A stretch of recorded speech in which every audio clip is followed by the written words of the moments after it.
Good evening, everybody, and welcome to Fred Kelly Stadium here in the city of Orange, where tonight we celebrate homecoming night for the El Medina Vanguards, and we've got a good matchup here in the Delta League tonight. It's El Medina taking on the Western Pioneers. It'll start shortly just over my right shoulder here on Fred Kelly Stadium's football field.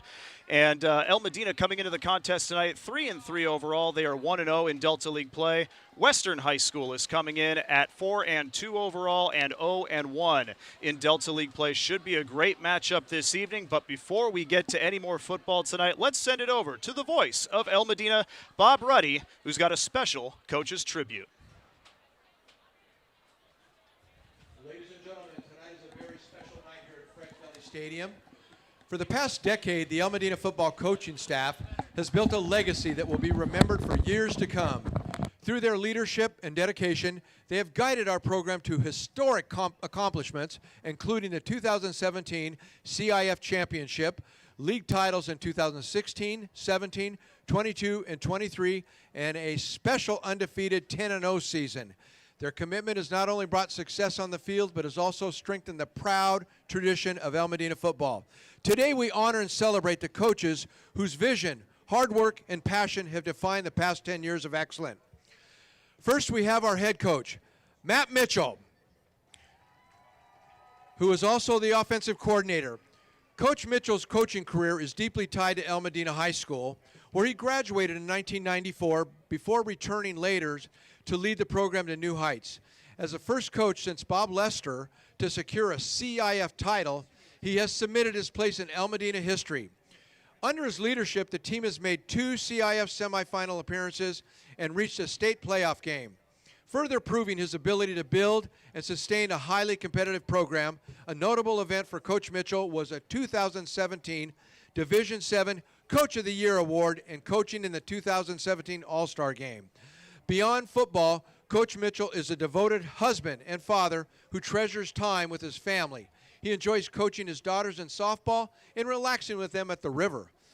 His El Medina roots run even deeper through his wife Stephanie, a 2002 El Medina graduate, and their 3 daughters, Lucy, class of 2027, Audrey, class of 2028, and Evelyn, class of 2031, who will join the Vanguard family after middle school. Together, the Mitchell family embodies the pride and tradition of the El Medina community. Ladies and gentlemen, Coach Mitchell and his family.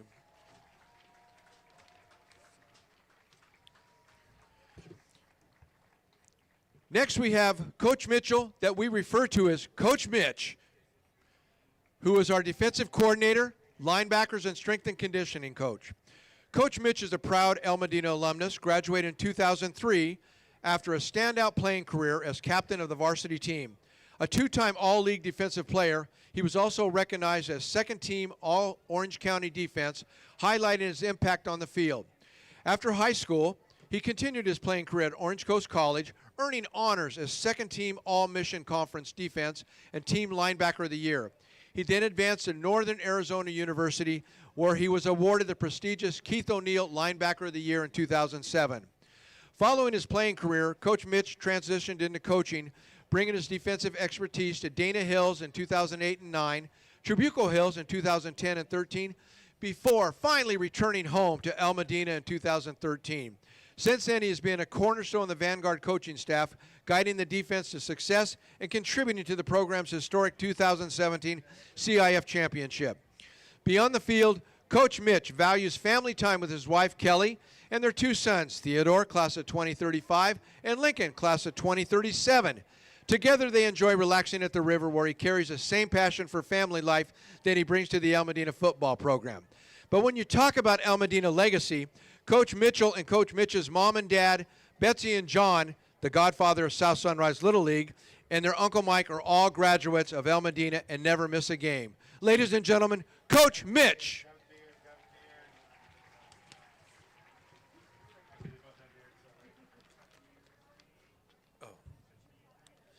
Now we have Coach Chris Esperanza, who is a freshman head coach, the varsity running backs coach, and heads up the leadership corps. Coach Esperanza brings a versatile and passionate coaching background to the El Medina football program, where he currently works with the varsity running backs and serves as head coach for the freshman team. His coaching philosophy centers on mentorship, player development, and building a strong character both on and off the field. At El Medina, Coach Esperanza has been instrumental in the program's continued growth and success, taking pride in helping athletes reach their full potential. One of the greatest highlights of his coaching career was the 2017 CIF championship season when he had the privilege of coaching his son AJ, class of 2018, as a team's quarterback, and his son Trey as a ball boy. Family remains Coach Esperanza's greatest source of inspiration. His mother Yolanda was part of El Medina's second graduating class in 1969, and his daughter Naya was honored Vanguard of the Year in her graduating class in 2016. This year he enjoys a special opportunity to coach his son Trey, class of 2027, who now serves as a junior class president. Together with his wife Corey, Coach Esperanza has built a family grounded in faith, sports, teamwork, and dedication. His leadership and lifelong commitment to the program make him a valued and respected member of the El Medina coaching staff. Ladies and gentlemen, Coach Esperanza.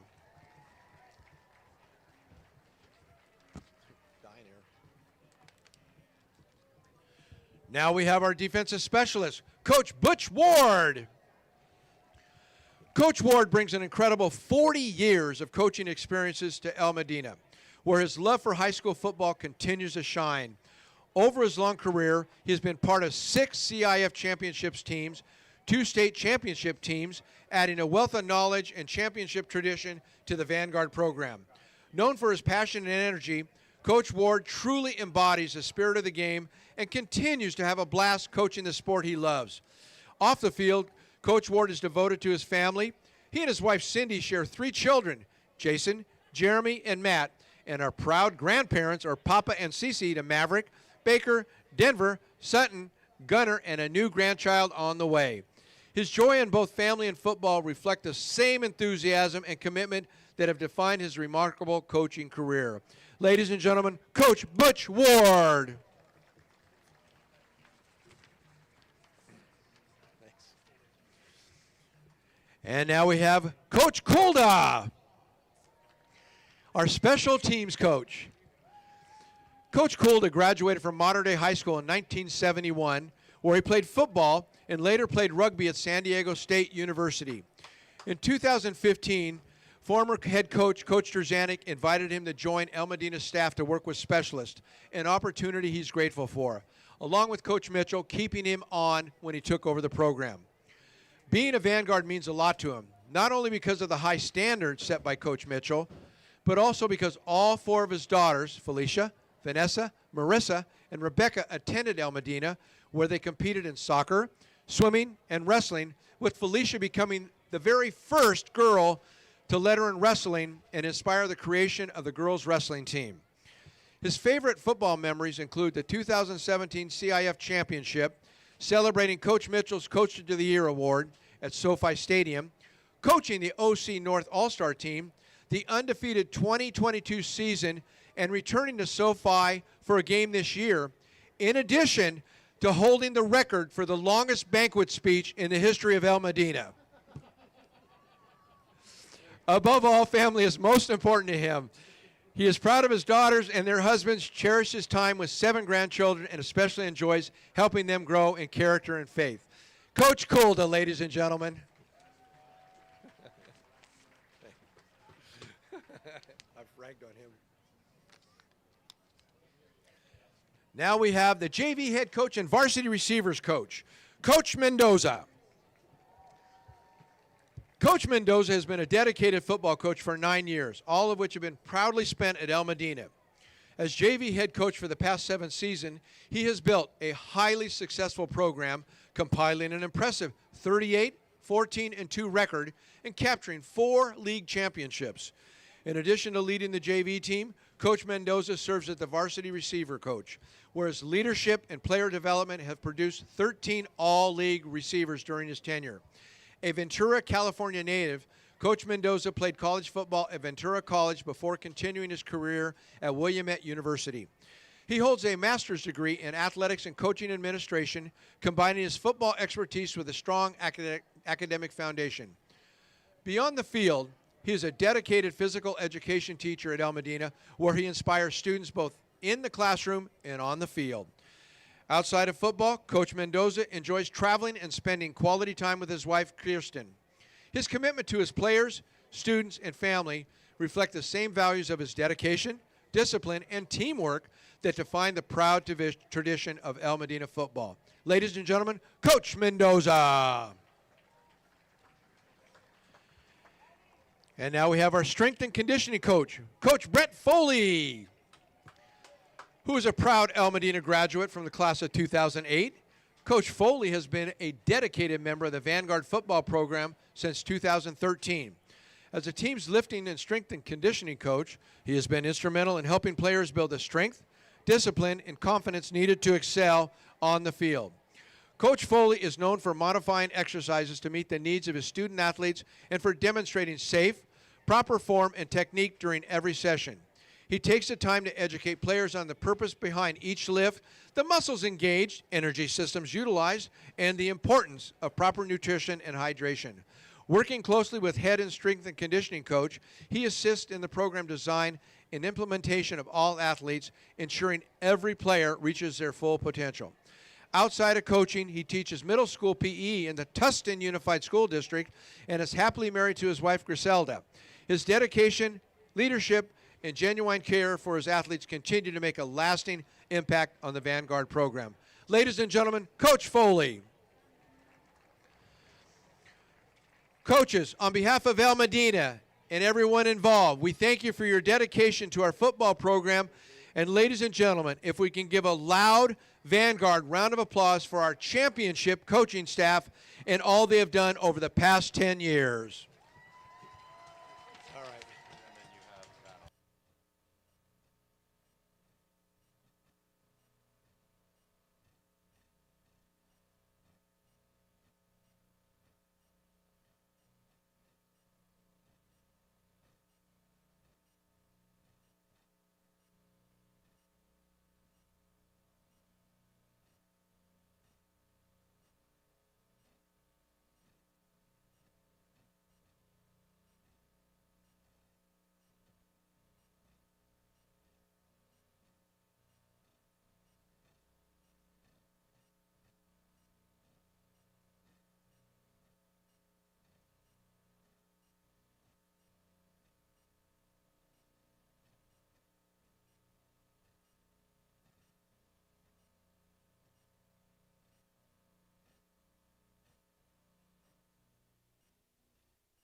Once again, our thanks to the voice of El Medina, Bob Ruddy, for that introduction of the coaches here at El Medina High School.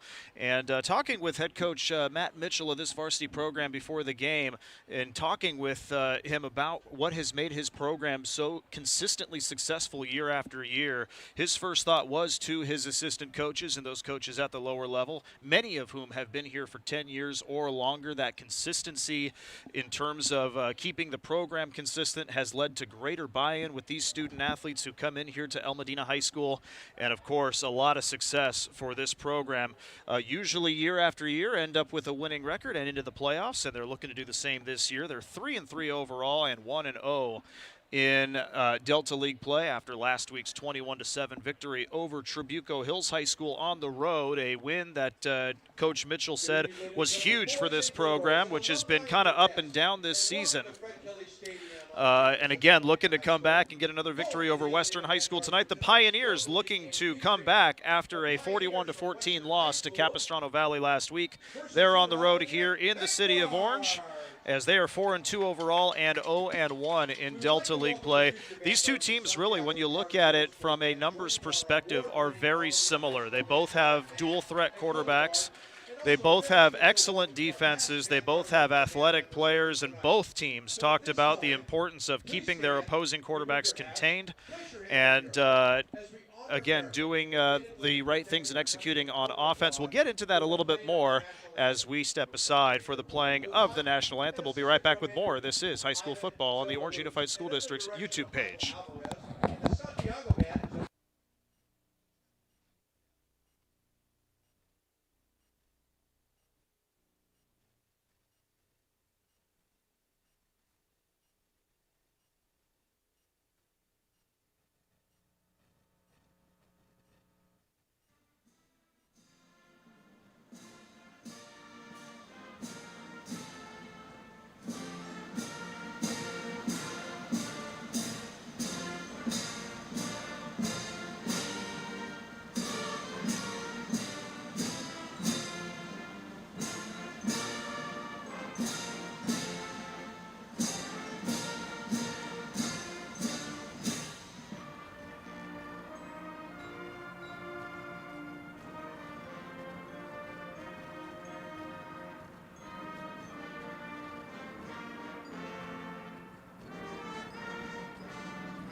And the El Medina Band with the national anthem before we start Friday Night Lights here from Fred Kelly Stadium in the city of Orange. Once again, my name is Nathan Percy. A pleasure to have you alongside us here tonight.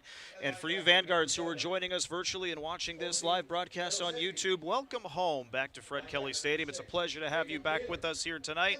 And this football team, this varsity football squad, looking to put on a show for you as well as they take on the Western High School Pioneers. Captains for your Vanguards here tonight: Jeremy Russell, Andrew Alvarez, Samuel Jaquette, and Lincoln Irwin. They will go meet with the captains from the Pioneers at midfield here in just a moment.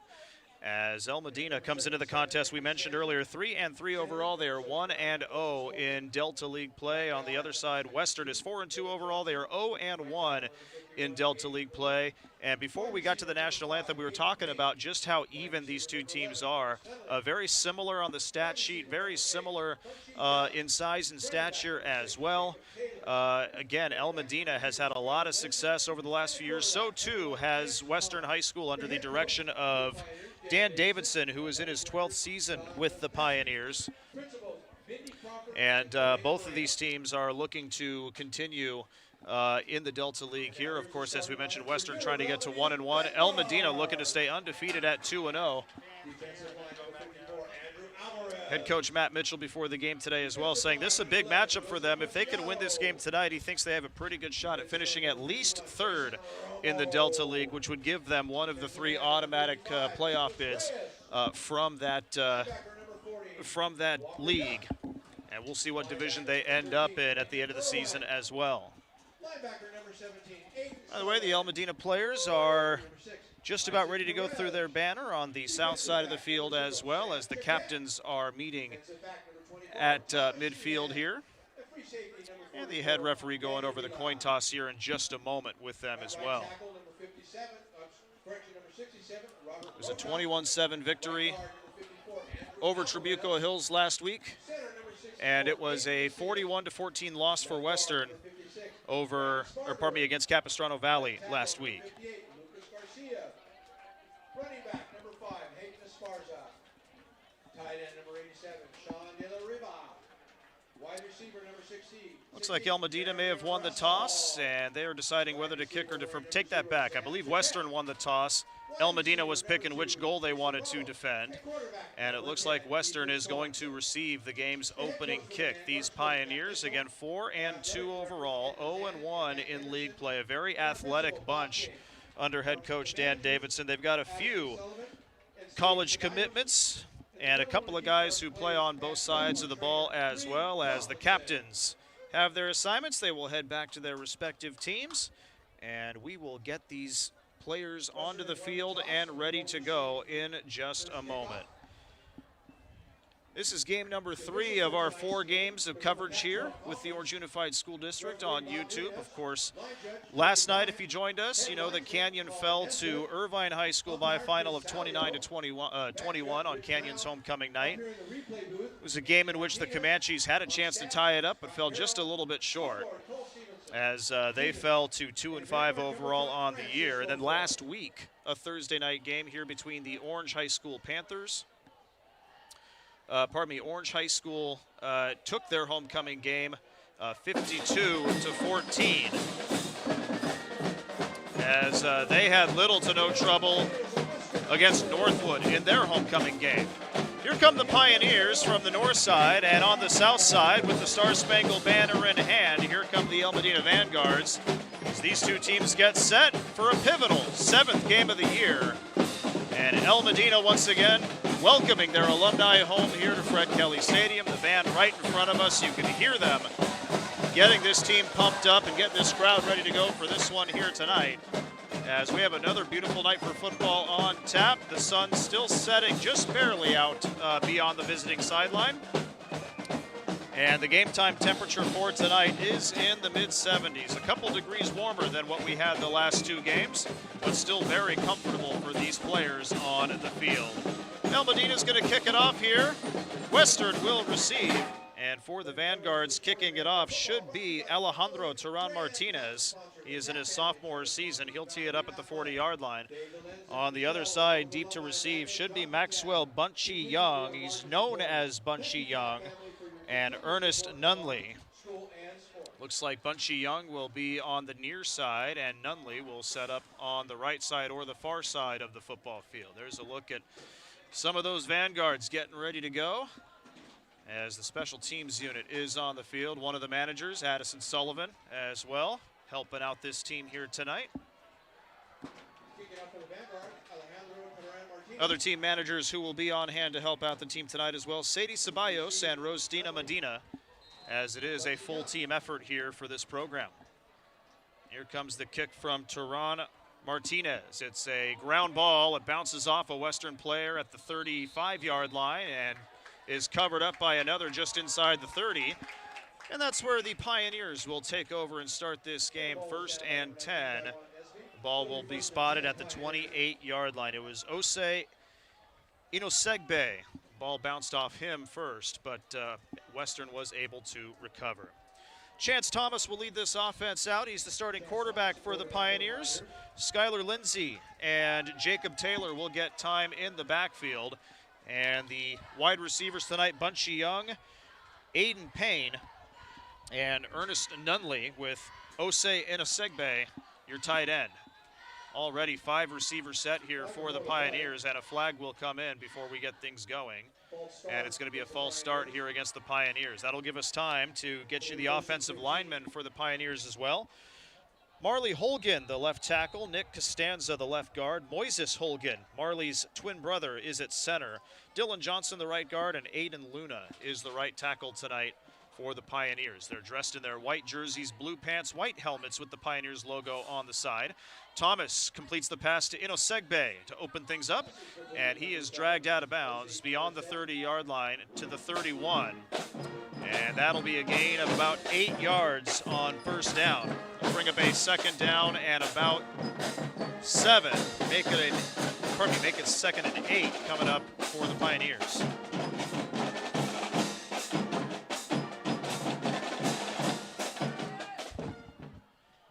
Thomas ready to go in motion. One receiver, he will receive the pass. That's Lindsay, the running back, and he will be out of bounds. Maybe a couple of yards there on the far sideline. He gets to about the 33-yard line. That'll be a 2-yard gain. While we have a quick second here, let's get the defense here for El Medina on the defensive line. It's Mason Romo, Andrew Alvarez, Joseph Preciado, and Nicholas Reyes. Your 4 linebackers tonight, Walker Duff, Aiden Sullivan, Lincoln Irwin, and Isaac Perez. And the 3 in the secondary, your cornerback Samuel Jaquette, Thomas Sheehan, and your free safety tonight is Danny Avila.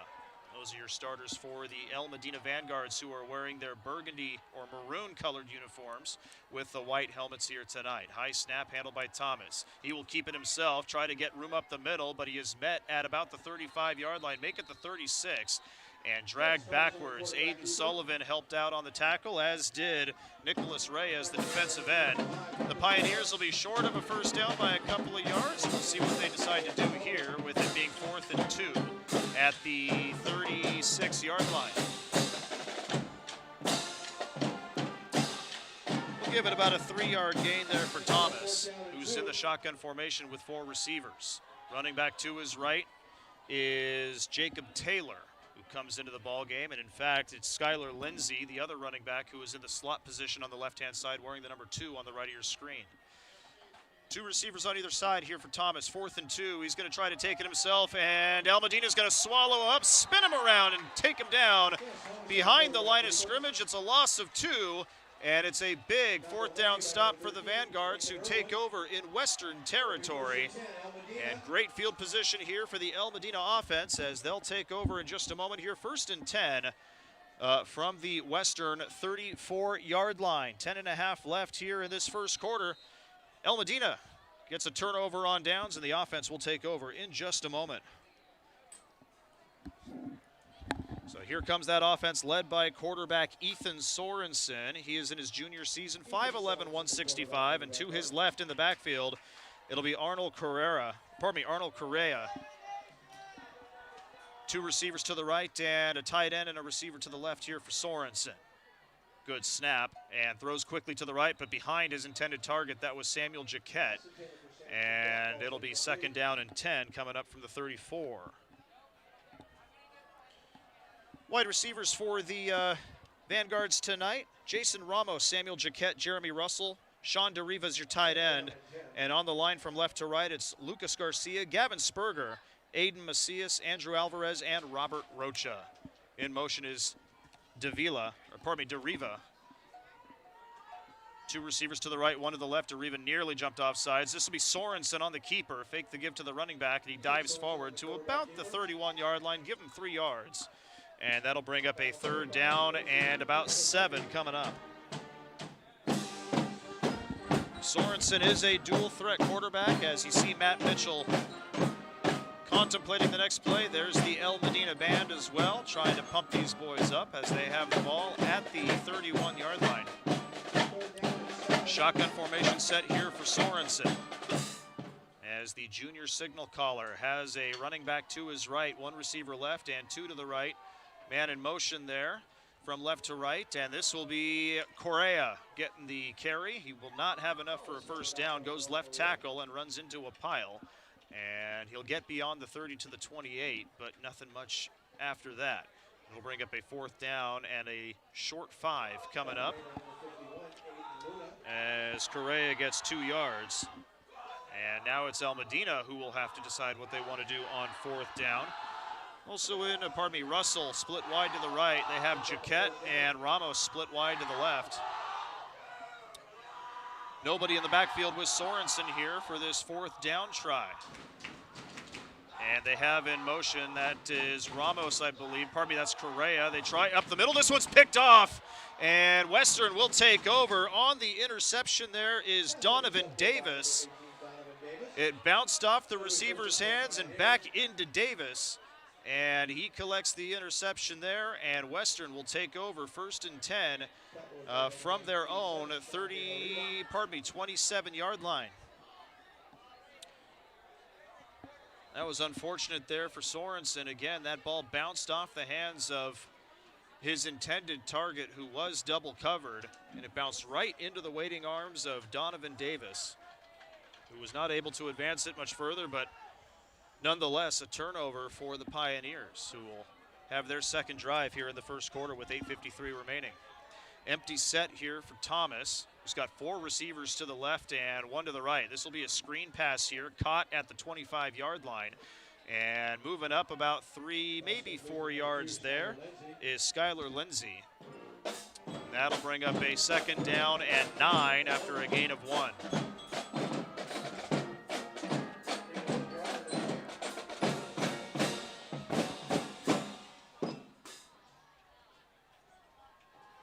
This Western team can put up points. They are athletic. They're pretty well balanced between run and pass.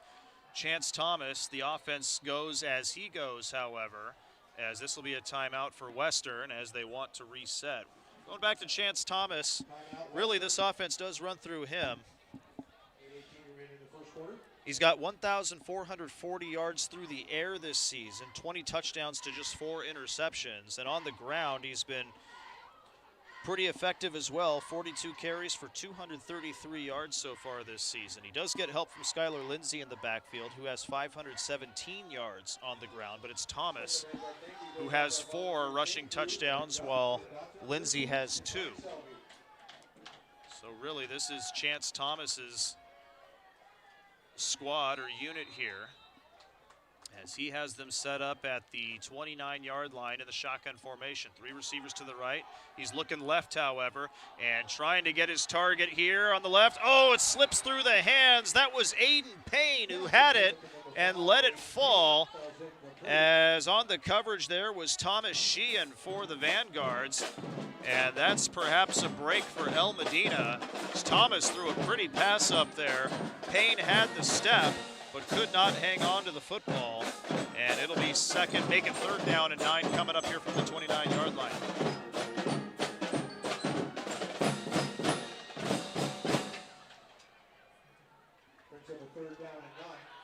It'll be Payne, Nunley, and Young split wide to the right. There is 1 wide receiver split on the near side to the left as well. Shotgun formation here for Thomas on 3rd down. Back to pass from the 29.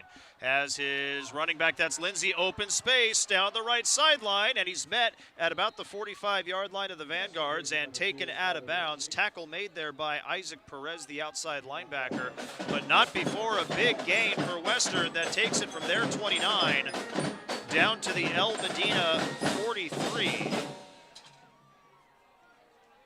That'll be a gain of 28 yards through the air from Thomas to Lindsay. And for Lindsay, he's got 3 catches. Here's a toss here to Lindsay on the right-hand side, fighting for yards up the sideline, and does get near the 1st down marker. We'll see if they give it to him, as it's another good gain for Western on 1st down. Sam Jaquette making the stop. It's shy of the 1st down marker by about a yard. It'll be a 9-yard gain for Lindsay on the ground. It'll be 2nd down and 1. So Western trying to get some offensive momentum here on the Pioneers' 2nd drive of the ball game.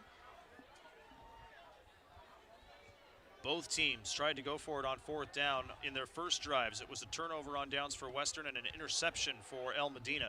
Thomas going deep down the right sideline. A flag has been thrown from the near sideline. It was Bunchy Young, his intended target, but it was overthrown. And we'll see what this flag is. It's resting at the El Medina 39-yard line. There's Bunchy Young getting back towards the El Medina side of things. Looked like it was a holding call against Western, so this will be coming back 10 yards. And that'll make it a 2nd down and 11 most likely from the 44-yard line. Officials will mark it off. 7:16 remaining here in the 1st quarter, just underway here from Fred Kelly Stadium. Homecoming night for the El Medina Vanguards. So happy you're here with us and spending some of your Friday evening with us here with the Orange Unified School District. You're watching this live on the Orange Unified School District's YouTube page. 2nd and 11. Thomas in the shotgun formation, 2 receivers on either side and a running back to his right. Delayed handoff to Lindsay, who stutters past a couple, and they can't bring him down. He's down for 1st down. Yard is still in bounds on the right sideline. There is a flag down back by the line of scrimmage, and an injured Vanguard on the field as well. If it stands, Lindsay is down to about the 15-yard line, but this one looks like it's coming back, and it looks like Joseph Preciado was the injured Vanguard. as head coach Matt Mitchell will head out there to check on him with the training staff. So again, another penalty against Western. And that might go, we're not sure, it might go as a holding call again. If it does, it'll back him up another 10 yards and make it 2nd down and long. But the bigger concern here is for Joseph Preciado, who is the injured Vanguard on the field at about the 46-yard line. No score, first quarter here in this Delta League ball game between El Medina and Western. El Medina trying to go to 2-0 in league play. Western looking to bounce back after last week's league opening loss against Capistrano Valley. This Delta League, by the way, also includes Tustin, Trabuco Hills, and Cypress. And talking with Matt Mitchell before the game, he thought that Capistrano Valley and Tustin were the 2 favorites in the league, which is why he views this game as so important, because if El Medina can beat Western, he believes that they have a pretty good chance of finishing at least 3rd in this Delta League and getting an automatic playoff bid. You see you see Preciado being helped off the field here. We certainly hope the injury is not serious and that he's okay. That's a defensive lineman for the Vanguards, and the penalty was against El Medina as well for a face mask, and that adds some yardage to the end of the run by Lindsay. That play started at the 44-yard line. Believe it got down. It's at the 12-yard line now, so believe it got down to the 27, so make it a 17-yard run by Lindsay. And it's 1st and 10 here from the 12. Thomas back to pass, looking right, looking to the end zone. He's got his man, that's Bunchy Young, and he's in there for the touchdown.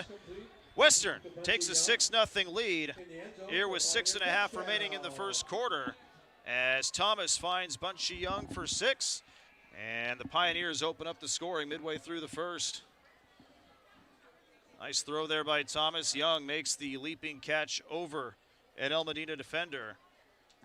And on for the extra point is Rafael Rodriguez. That's a 12-yard touchdown pass. The 21st of the season for Thomas. As Rodriguez, the kick is up, and it is good. It's a 7-0 lead as Western strikes first here in this Delta League ball game at Fred Kelly Stadium. El Medina will try to answer back in just a moment as Western will set up to kick off to the Vanguards in just a moment. This is high school football presented by the Orange Unified School District. You're watching it live on the OUSD YouTube page. And again, for all of us here with the Orange Unified School District, we'd like to say thank you for tuning in and joining us on a Friday night. What should be a very competitive ball game between these two, as El Medina and Western do battle here in league play. These two teams met up last year in Delta League play. It was an El Medina victory over Western, 55-27.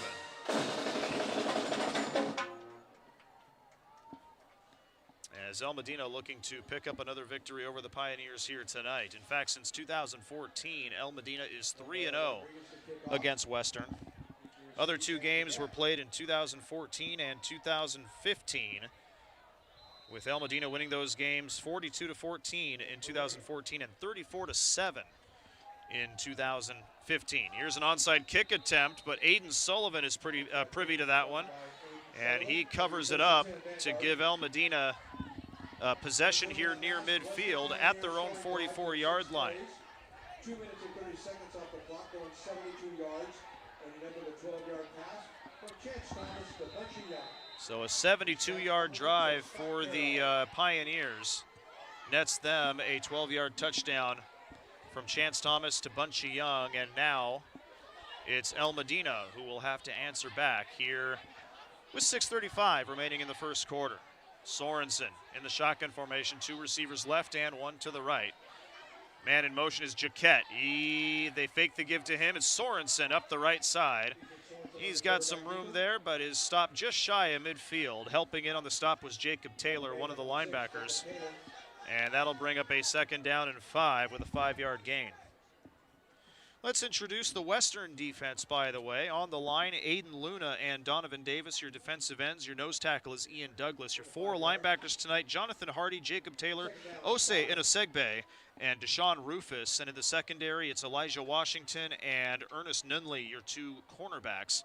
Aiden Payne and Bomai Sonny.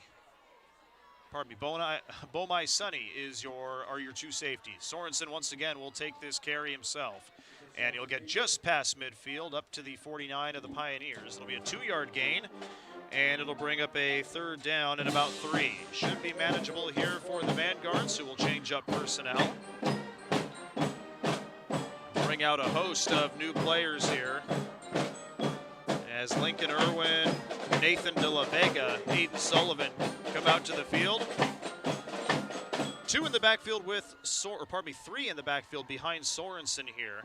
And there was some early movement on the defensive line, but no flag. And this will be De La Vega who takes the carry, finds some room up the right side, and bowls his way forward across the 45-yard line to the 44. And that'll be a 1st down as De La Vega picks up 5 yards. And the Vanguards will continue this drive in Pioneer territory.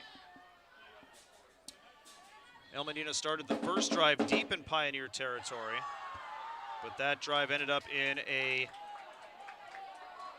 interception. Here's Sullivan, nearly got through and had open room ahead of him, but a tackle from behind right before he hit the open space holds him to a 9-yard gain up to the left hash mark, and that'll bring up a 2nd down and 1. Good hard running there by Sullivan, and a great job on the left side of the line by Garcia, Sparger, and Macias to get him there. 3 men in the backfield once again behind the quarterback Sorensen. This is De La Vega. Slipped through 1 tackle, but the second one gets him down right about the line of scrimmage. And that's a good tackle there. That was the linebacker Osei Inosegbe who made the stop. And the ball spotted at the 35. No gain there for De La Vega. Brings up a 3rd down and about 1. And looks like a timeout may have been called here.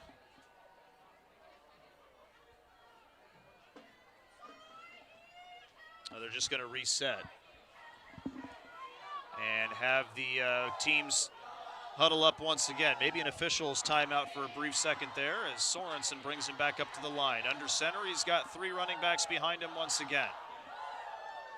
Some early movement once again. This one goes to De La Vega, trying the right side, and again, Western is able to shut him out at the 35-yard line. No gain.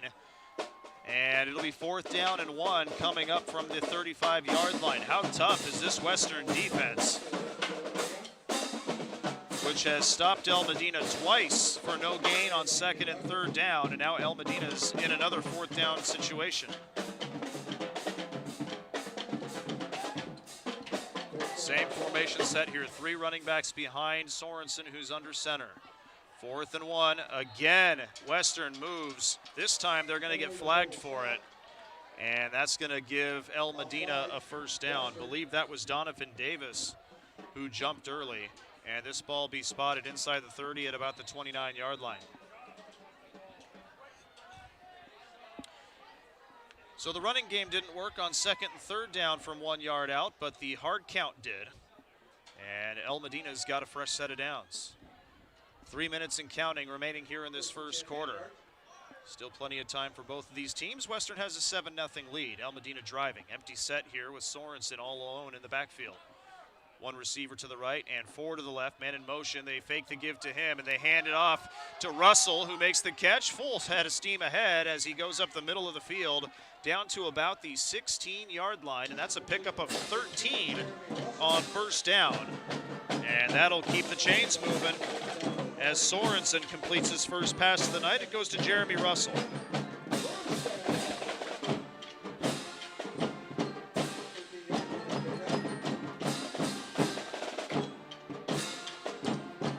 Ramos and Jaquette will set up wide to the left. Wide to the right is Russell. Shotgun formation with De La Vega to Sorensen's left-hand side. As the junior quarterback puts in motion Jeremy Russell. Now 3 receivers to the left, and they hand it off to De La Vega. lowers his helmet, tries to go up the middle, but the first man there is able to hang on to those legs and bring him down. Jacob Taylor on the stop for Western. It's a gain of about 1 to the 15-yard line. It'll bring up a 2nd down and 9. So De La Vega getting the bulk of the carries in this first quarter so far. He's got 4 carries for 6 yards. The first one went for a 5-yard gain. And El Medina has been content to keep it on the ground for most of this first quarter. Only 3 passing attempts for Sorensen so far to this point. He's 1 for 3.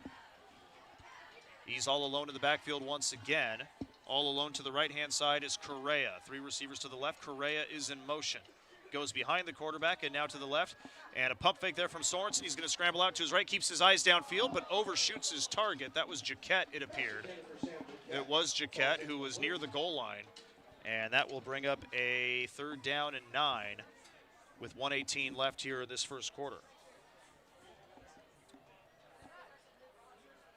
Got to say, a good effort there by Sorensen to not just tuck it and run, but keep his eyes downfield and try to find a target. Just a bit too high for Jaquette. As we have an officials timeout here. And they're going to send a Pioneer player to the sideline. That's going to be Aiden Luna, who will have to take at least a play off. And coming in his place will be Jose Flores. 3rd and 9, ball at the 15-yard line. All alone in the backfield is Sorensen. 5 receivers, 3 to the left and 2 to the right. And again, Western is jumping off sides, as this hard count is really causing problems here for the Pioneers. It looked like Jacob Taylor was the one who got inside. And that will make it a 3rd down and 4 as the ball gets bumped up to the 10. Vanguards don't need a touchdown. They can get it to the 6-yard line for a 1st down to make it 1st and goal. 5 receiver set, Sorensen all by himself once again. Correa and Ramos to the right. Jaquette and Russell along with DeRiva over to the left-hand side. Clean snap, Sorensen back to pass, looking up the middle. Looked like there was some holding there, but no penalty. Jaquette was the intended target, it looked like. Eno Segbe had his paws on it, but no call from the officials, no flag. It'll be a 4th down and 4.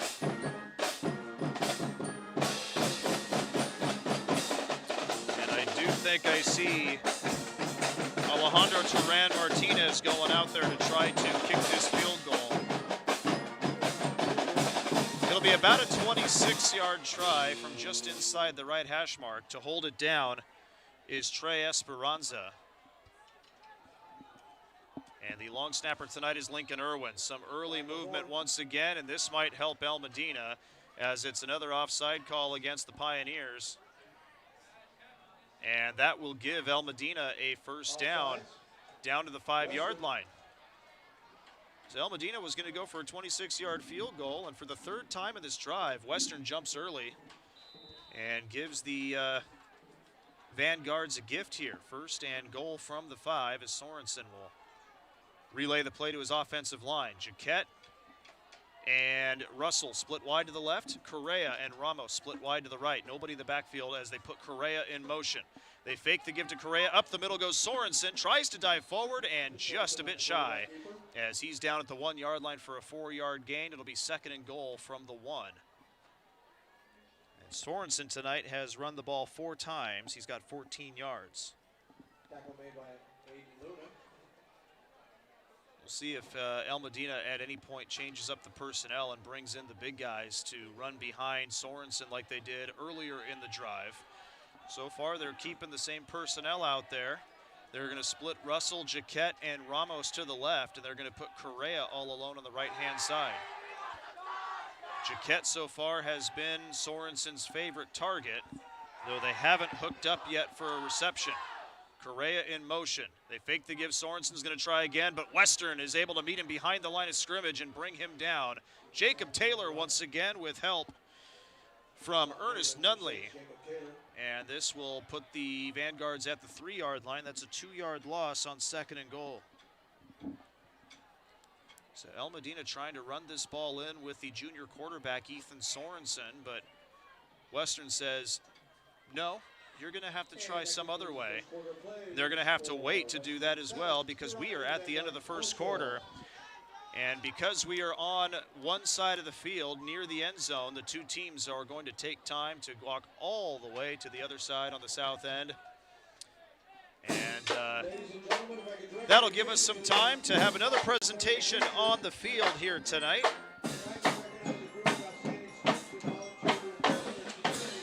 As these two teams switch sides. They didn't come for pay, they didn't come for recognition or reward. They came to work because they saw an opportunity to build their future and future of others.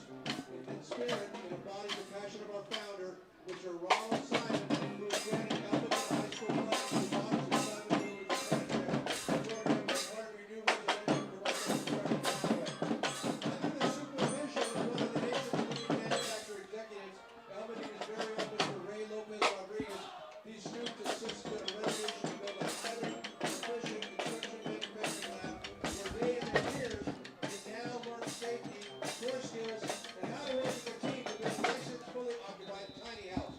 Please show your loud Vanguard appreciation for these wonderful students as I announce each one of them. Martin Curtis, Leonardo Jimenez Mendoza, Emmanuel Rendez, Andrea Hurtudo, Jose Alvarez Ordonez, Calvin Albertero, and Jesus Moreno Nieto. On behalf of the Ronald M. Simon Family Program, please accept this certificate of appreciation and this check. First, Thank pardon me, you third for and the goal young from men the of your 3-yard line here for the Vanguards as El Medina tries to knot this game up. It'll be Sorensen once again. He dives in, and one referee on the near side is signaling touchdown. The other one has not yet. It looked like Sorensen, they are going to call that one a touchdown. He is in there, so El Medina comes away with 6 as Ethan Sorensen takes it from 3 yards out and dives into the end zone. And the Vanguards are an extra point away from knotting up this game.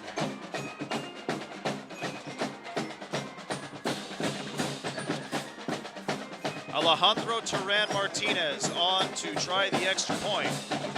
And a flag will come in before the start of this kick. It's an offside against the Pioneers. And that'll bump El Medina just a little bit closer to the end zone. So between the quarters there, the first and second quarters, El Medina recognizing the Simon Builders Apprenticeship Program and some of the students who have participated in it so far this school year. Again, that's the Simon Builders Apprenticeship Program, a new program at El Medina.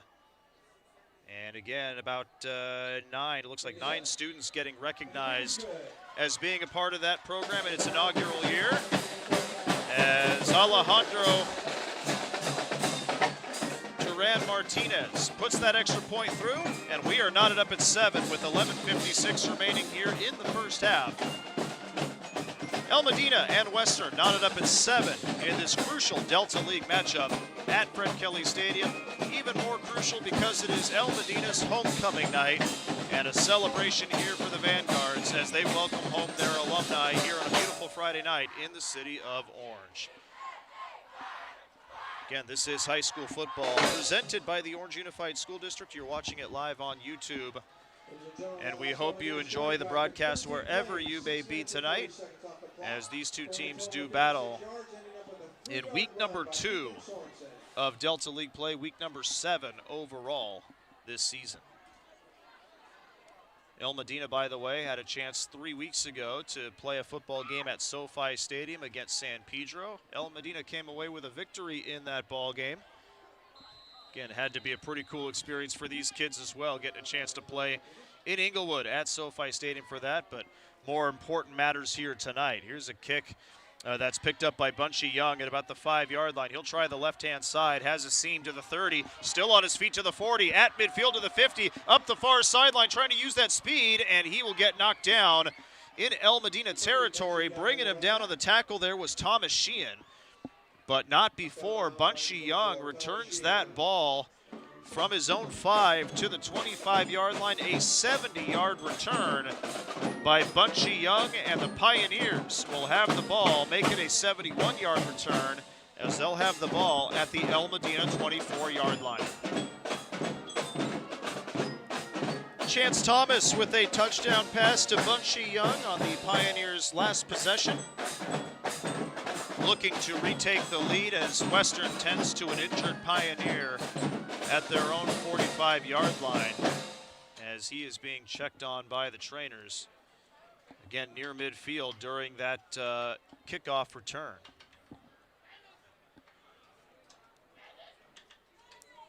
As we mentioned, these two teams appeared to be very evenly matched on paper.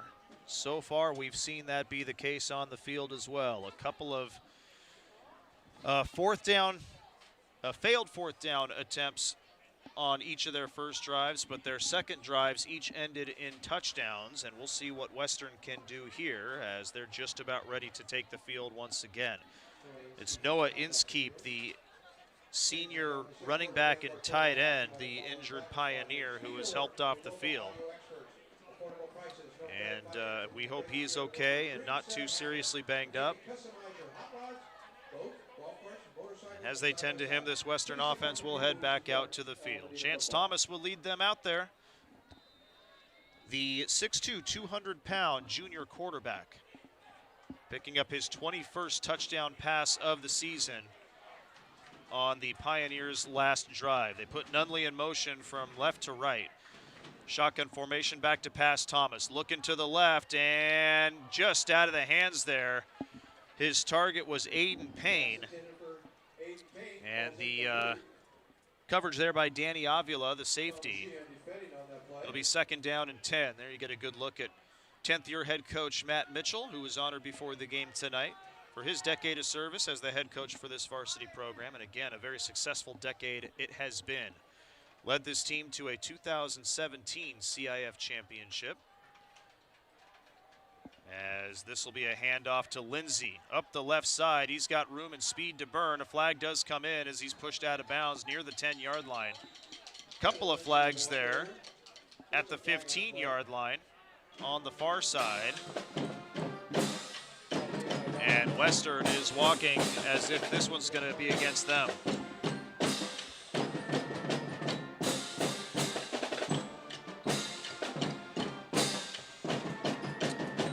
It'll be a holding call against the Pioneers, as this will back them up back to the 26-yard line. It'll be 2nd down and about 11, make it 12.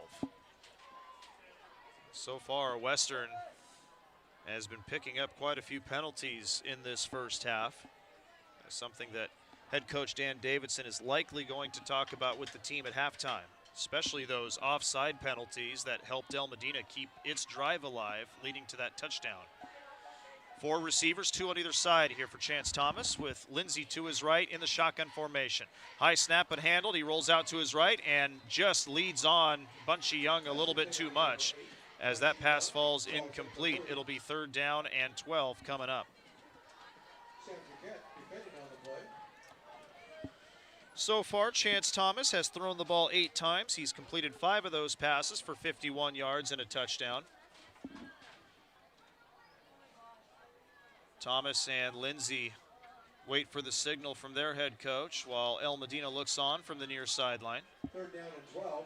Shotgun formation set. They'll split 3 wide receivers to the right and 1 to the left. It's Aiden Payne all alone on the left-hand side. Bunchy Young is the man just beyond the bottom of your screen. Rolling out to his right is Thomas, looking up the middle, now trying to find a running lane, and he gets hit pretty hard, but falls forward to about the 21-yard line. That'll be a gain of 6 on 3rd down, but it'll bring up a 4th down and about 7. As it was Nicholas Reyes who provided the hit to bring down Chance Thomas. See what the Pioneers decide to do here on 4th down.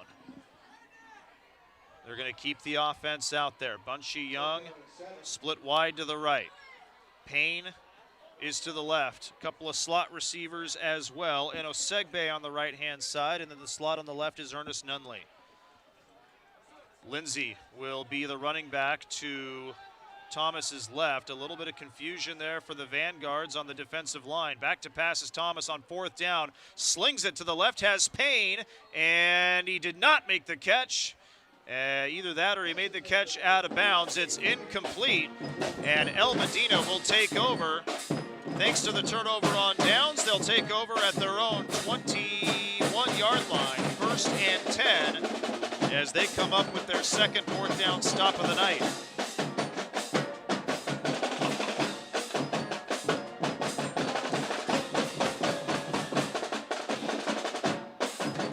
Here comes the offense once again. Ethan Sorensen will lead them out. And he'll have De La Vega in the backfield with him to start things out. 2 receivers to the left, including Ramos and Jaquette. On the right is Jeremy Russell. There's a tight end on the right side of the line as well. Russell is in motion, goes behind the quarterback, shotgun formation. This will be a throw to Russell. It's tipped by the Pioneers, but Russell's still able to hang on. This one is fumbled as he's taken down. And I believe El Medina got back on top of it. And El Medina did. It'll still be Vanguard's football. The ball will be at about the 28-yard line. It'll be a 7-yard gain. And it'll bring up a 2nd down and 3. So far, Sorensen has completed 2 of 5 passes for 20 yards tonight, and that play nearly blown up by Eno Segbe beyond the line of scrimmage, who got his fingertip on the ball. Shotgun formation here, 2nd down and 3. Here's the handoff to De La Vega up the middle. Full head of steam, is tackled and brought down by Elijah Washington. And that'll be enough for a 1st down as it gets up to the 34-yard line. Looks like about a 6-yard gain.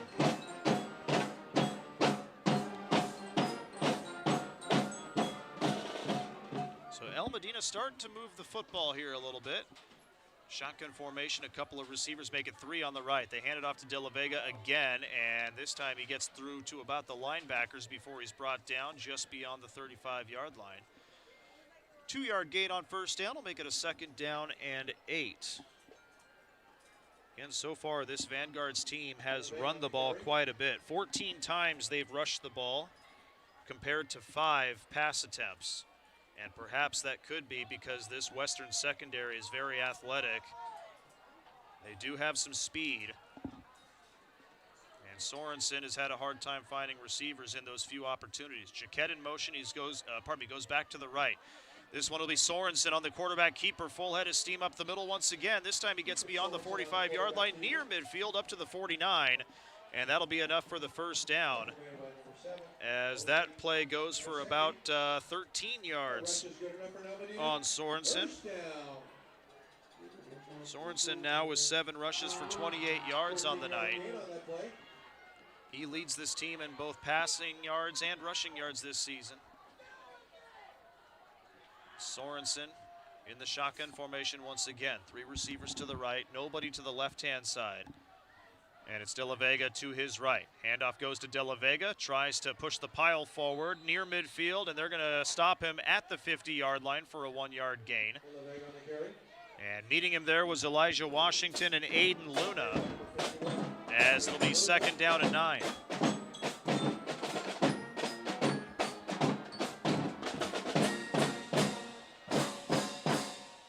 Thing El Medina could be doing or trying to do here is to use the run game to open up the possibility for a big play in the pass game.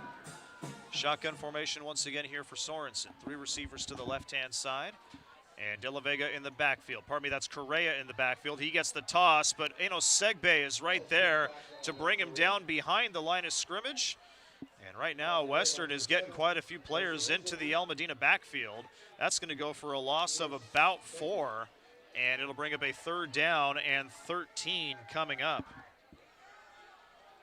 Eno Segbe, listed as the team's tight end. He's also a linebacker here, and he has had his hands on quite a bit of these El Medina offensive plays. Here come the Vanguard's offense once again. Sorensen in the shotgun formation.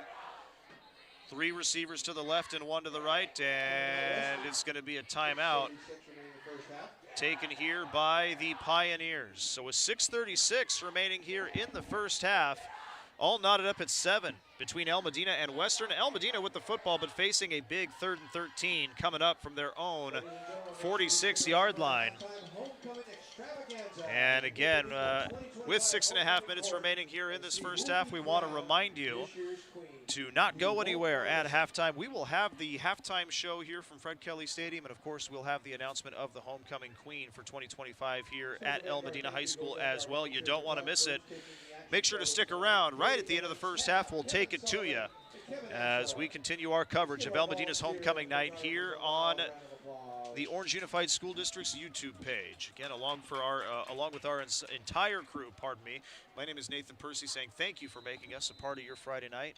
And for all you El Medina alumni who are joining us via YouTube, welcome home back to Fred Kelly Stadium. It's a pleasure to have you back here at El Medina High School. Shotgun formation as Sorensen and the Vanguards come out of the timeout. 3 receivers to the left and none to the right. Jaquette, Ramos, and Russell all to the left-hand side.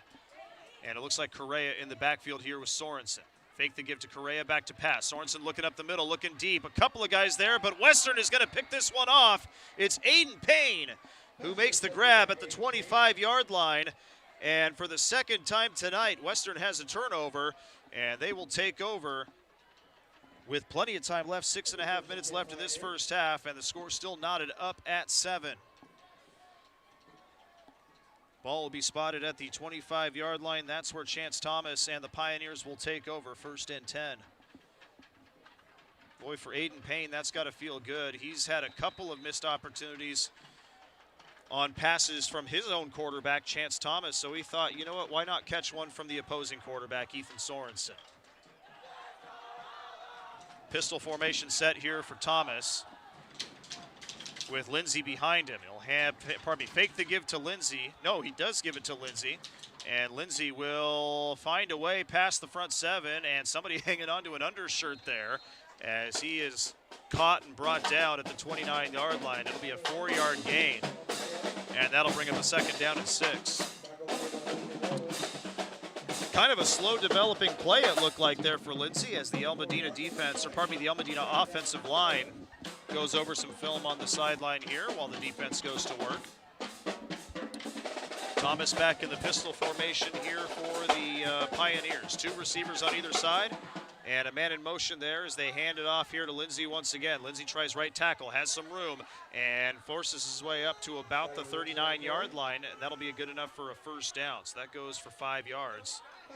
Take that back. That goes for 10 yards there for Lindsey as this clock keeps moving and the Pioneers keep moving with the football near midfield. Lindsey 4 rushes for 40 yards. The biggest carry, his 2nd of the night, went for 17. Each of his carries, 3 of his 4 carries have gone for at least 9 yards. As the Pioneers stack 3 receivers to the right, 1 to the left. Bunchy Young in motion. He will get the pass on a screen. Gets some blocking from the other receivers. Tries the near sideline and is pushed out of bounds there by El Medina's Isaac Perez. That'll be a gain of about 9 up to the 48-yard line. That'll bring up a 2nd down and 1.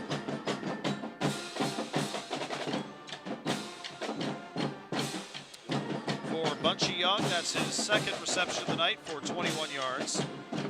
And through the air, Chance Thomas has thrown for 60 yards on 10 pass attempts tonight. Shotgun formation, they put Eno Segbe in motion.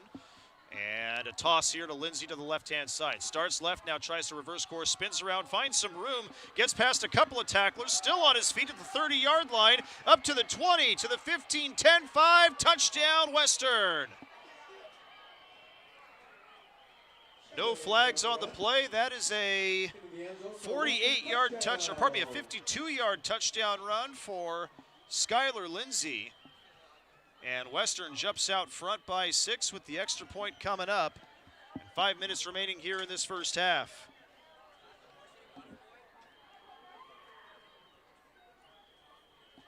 $52-yard run brings him close to the 100-yard mark.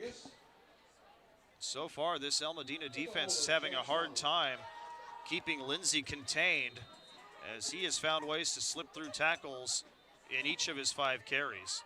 Now it's Rafael Rodriguez on to attempt the extra point as Matt Mitchell, the head coach, looks on. Chance Thomas will hold it down for him. And good snap, good hold. The kick is up. The line drive kick is good. And Western, for the second time tonight, takes a one-touchdown lead, this time on a 52-yard run by Skylar Lindsay. And with 4:57 remaining, it's 14-7 in favor of the Pioneers. El Medina will get the ball back in just a moment. This is El Medina's homecoming night and high school football, presented by the Orange Unified School District. You are watching it live on YouTube.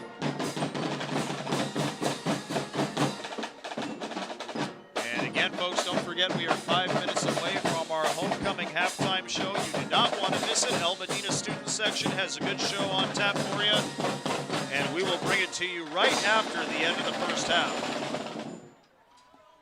So don't go anywhere after the first half of action. After the homecoming festivities, we will come back and present the second half of football for you as well in this crucial Delta League matchup here at Fred Kelly Stadium.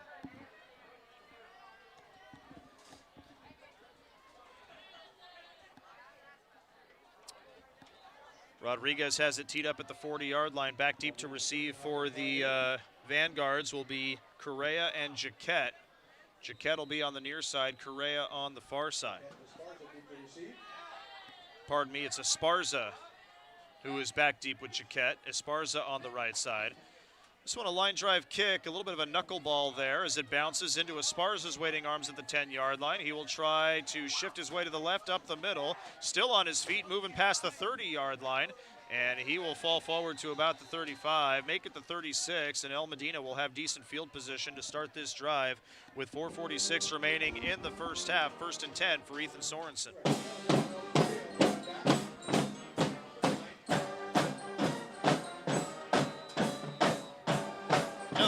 Matt Mitchell there getting his offense ready to go once again.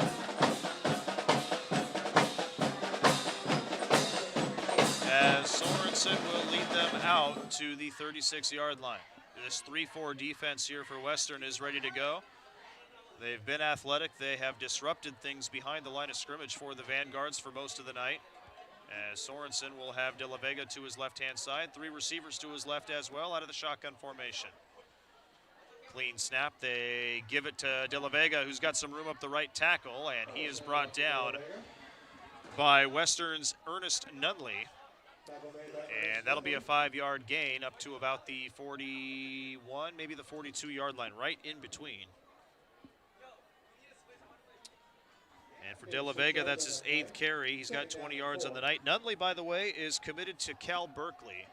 He's a 2-way player for this Pioneers program, one of 3 college commits for the Pioneers this season. Jaquette in motion, he heads back to the left side, and another Pioneer jumping offside before the start of this play. And I believe that's Donovan Davis again, as this will give El Medina 5 yards and close to a first down. They're going to give them a first down as this ball is spotted at the 47. Other 2 commits, Skylar Lindsay, who just had that 52-yard rushing touchdown. He's committed to UNLV. And Bunchy Young, the wide receiver, is committed to Fresno State. So those are your 3 Western Pioneer College commits.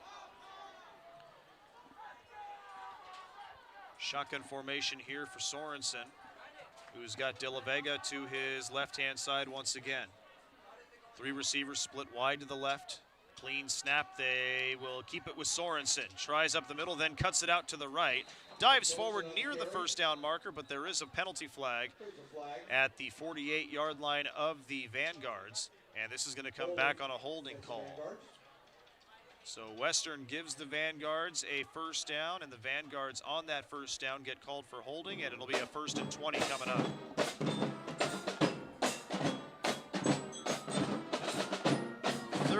3:37 remaining here in this first half as El Medina tries once again to answer back after a Western touchdown. The Vanguards will now have some work to do as they need to get this ball to the Western 43-yard line for a first down. They're at their own 37 right now, as they will put Jaquette and Russell wide to the left. 2 more receivers wide to the left as well, including De La Vega. And all alone on the right-hand side is Ramos. And De La Vega in motion. They fake the give to him. They give it to Russell on a screen. Russell turns upfield up to the 40 and is brought down on a nice open field tackle there by Western's Aiden Luna. who comes up favoring his right leg a bit. And that'll bring up a second down and about 16 as that play goes for 4 yards.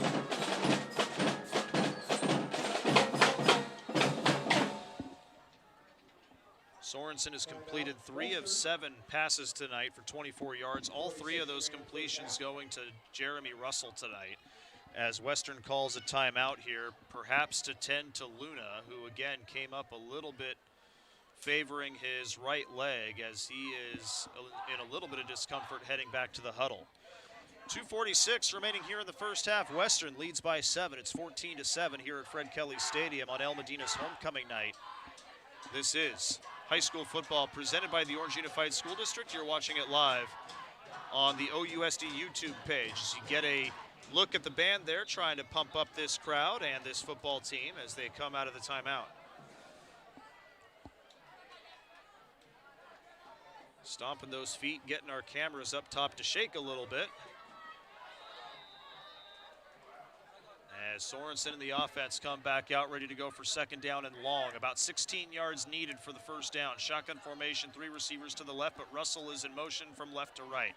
Now Jaquette moves from left to right. They're going to hand it to him as he finds some room up the right side, cuts it back in towards the middle, nearly to the first down marker. I think he got there before he was taken down by Western's Ernest Nunley. That'll go for a 16-yard gain, and the ball will be spotted right at the first down marker. It will be a first down here for the, or pardon me. Yes, it will be a first down here for the Vanguards. Wanted to make sure I saw that marker moving, and now it is. So a 16-yard gain as Jaquette gets his first grab of the night. And El Medina gets past that holding call and gets those 20 yards in 2 plays. Shotgun formation, 3 receivers to the left. It's De La Vega in the backfield. A quick throw to Jaquette once again. Let him do the work. Oh, he's blasted, however, at the line of scrimmage as Rufus Dogba goes right through the blocker and gets his mitts on Jaquette for no gain. And it'll bring up a second down and 10. Dogba coming in at the linebacker position. Sorensen rolls out to his right to throw once again. Looked like he was hit as he threw it. This one a bit too high for Jeremy Russell on the far sideline. And that'll fall incomplete as it goes to third down and 10. Ball still at the 43-yard line of the Pioneers. Looking on the sideline there was Daniel Ruiz, and now you get a look there at Lincoln Irwin, one of the linebackers for El Medina. As they try to will this offense deeper into Pioneer territory. 1:48 remaining here in the first half, 14-7, Western with the lead.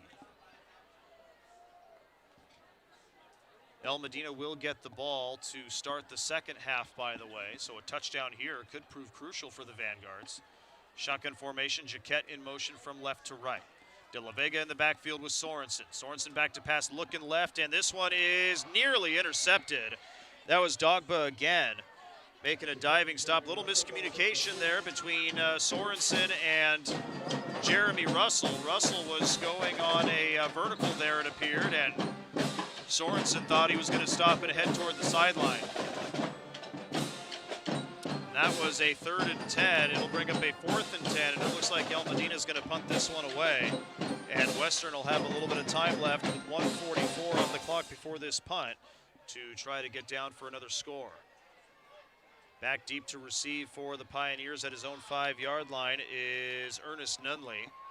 And punting this one away for the Vanguards, I believe, is Ethan Sorensen. It will be Sorensen, and he puts boot to ball. This is a good kick. It'll land just shy of the goal line and take a Western bounce. And it looked like the Vanguards touched it at first at the 10-yard line, make it the 11, and that's where the Pioneers will start this drive. 93 seconds for the Pioneers to try to drive down the field and add another touchdown before halftime. El Medina will have to try to come up with a stop here. They're down 14-7 with 1:33 left here in this second quarter. This is high school football presented by the Orange Unified School District. You're watching it live on the OUSD YouTube page. And again, another reminder, don't go anywhere. Right after the end of this half, we'll take you straight to the homecoming halftime show by this El Medina student section. You won't want to miss it. We'll also include the announcement of the 2025 homecoming queen. as El Medina celebrates homecoming night here at Fred Kelly Stadium.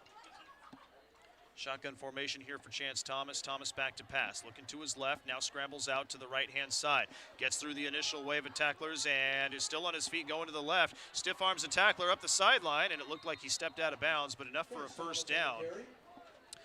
As he goes from the 11-yard line to about the 28. It'll be a 17-yard gain on the ground for Thomas. And it'll be 1st and 10 for the Vanguards as the clock stops with Thomas stepping out of bounds.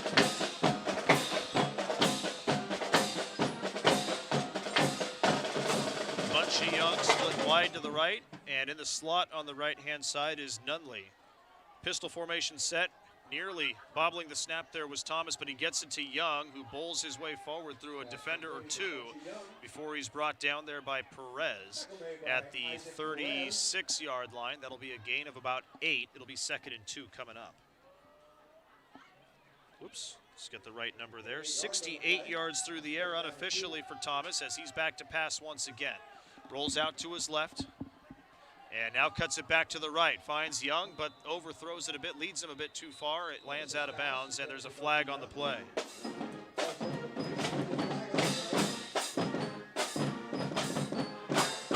Ineligible man downfield against the Pioneers, and this will back them up a little bit.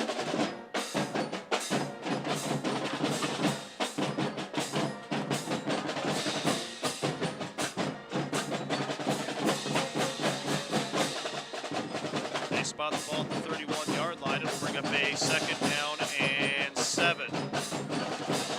And make it a 2nd down and 6. As Thomas will operate out of the shotgun formation. 2 receivers on either side. It'll be a delayed handoff here to Lindsey. Lindsey tries the left tackle, now cuts it back up the middle, fumbles the football. It's dropped at about the 37-yard line.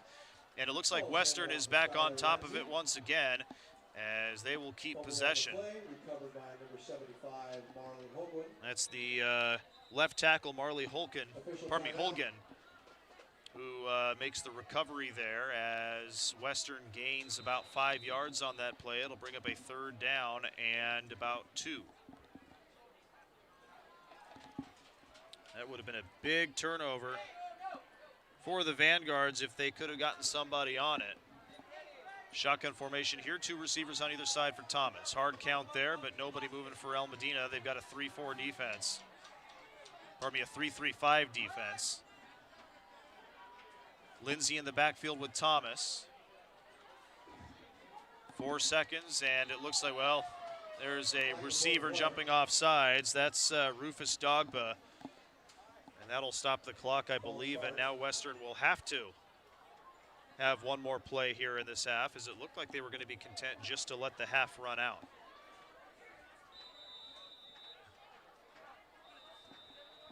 And there it is. That's the end of the half. 1 half of football in the books. Western 14, El Medina 7. We're going to step aside and let the homecoming festivities start. This is high school football presented by the Orange Unified School District. Enjoy the halftime festivities. We'll be back before the second half. El Medina alumni in the stands, please stand. If you're down on the field, give us a wave, and welcome back. We are pleased to have you all with us here tonight. Let's give a loud Vanguard round of applause for our El Medina alumni.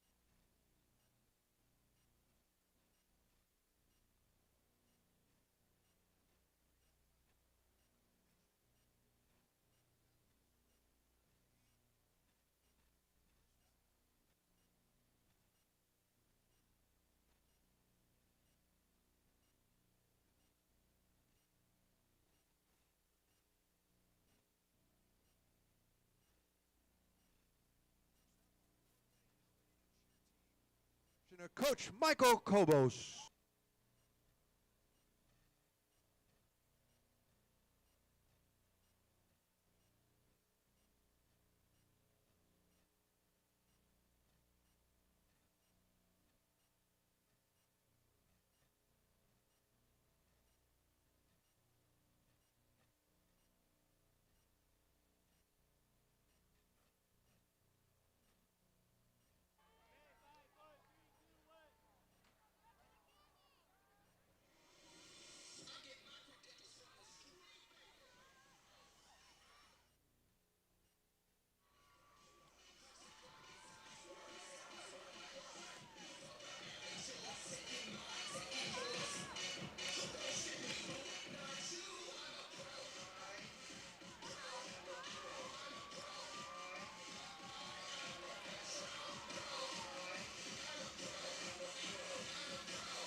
Your Almadina cheerleaders.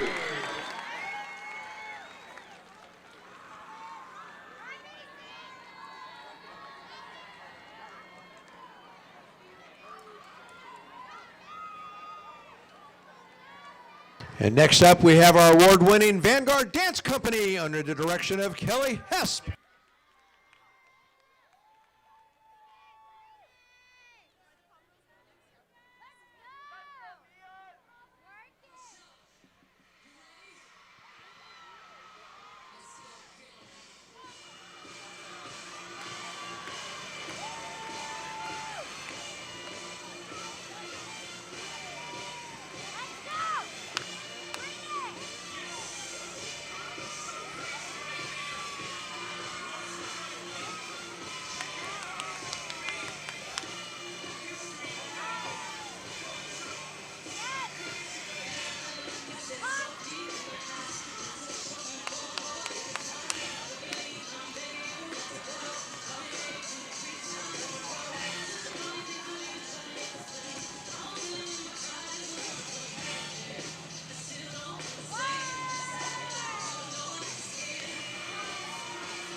Our award-winning dance company. And now we have our award-winning pom team, also under the direction of Kelly Hesp.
And now, the time we've all been waiting for. Welcome to the party, Old Sport. Tonight, under the dazzling lights of Fred Kelly Stadium, we celebrate homecoming in true Golden Gala Gatsby fashion. The field is set, the crowd is electric, and the spirit of the Roaring Twenties is alive and well.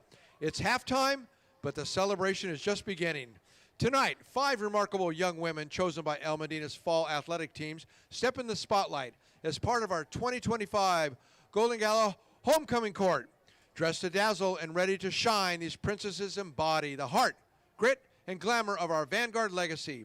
Also out there to join the celebration are the homecoming heir princesses Lucy Mitchell, Hallie Calderon, Audrey Birdie Mitchell, Sofia Ramos, Alyssa Galasso, and Brooklyn Calderon. Let's meet your 2025 homecoming princesses. First to grace the field is Princess Jocelyn Alatorre, escorted by her proud father, Joey Alatorre. Jocelyn is a fierce competitor on both the girls softball and golf teams. Her most unforgettable Vanguard moment, battling back from injury to playing the CIF softball championship her junior year. Jocelyn dreams of becoming a nurse and building a big, loving family. Tonight she walks with strength, grace, and a heart full of ambition. Princess Jocelyn Alatorre. Next we welcome Princess Morgan Bowman, escorted by her father, Chad Bowman. Morgan lives for the thrill of Friday night lights, whether cheering from the student section or bringing the energy on the field. Football games have been her favorite part of being a Vanguard. The impressive member of the El Medina cheer team plans to become a pediatric nurse, helping children and spreading joy. But first, she's ready to embrace college life with laughter, adventure, and unforgettable memories, making the most of every single moment. Princess Morgan Bowman.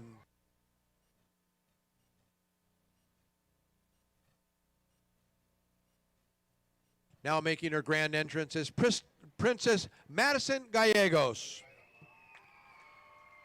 Accompanied by her father, Tony, Madison is a strong warrior on both our flag football and softball teams. Madison's favorite Vanguard memory, winning the Dave Cops softball tournament in Bullhead City and celebrating with her teammates like champions.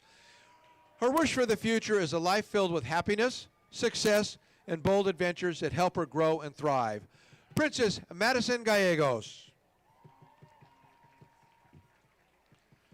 Now stepping onto the field is Princess Lauren Ratsky,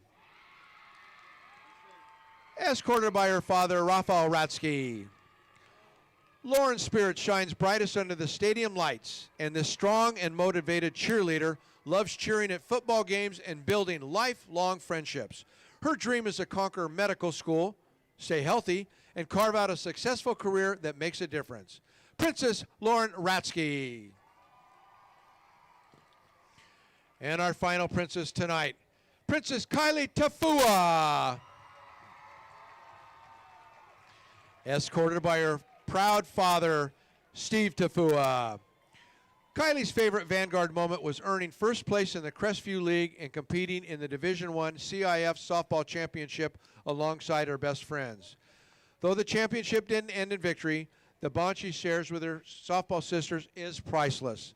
Kylie's future is fueled by determination to push herself both personally and athletically, love for her family, and a desire to honor her mother's legacy, Tafua Strong, with every step she takes. Princess Kylie Tafua.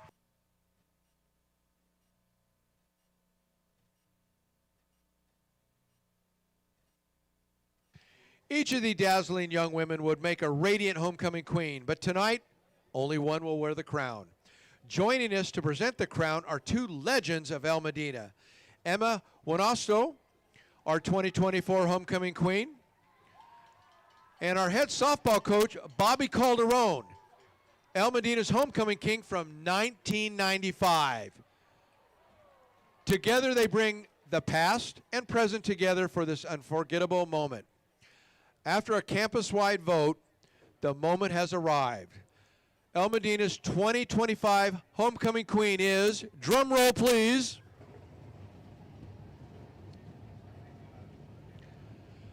Kylie Tafua.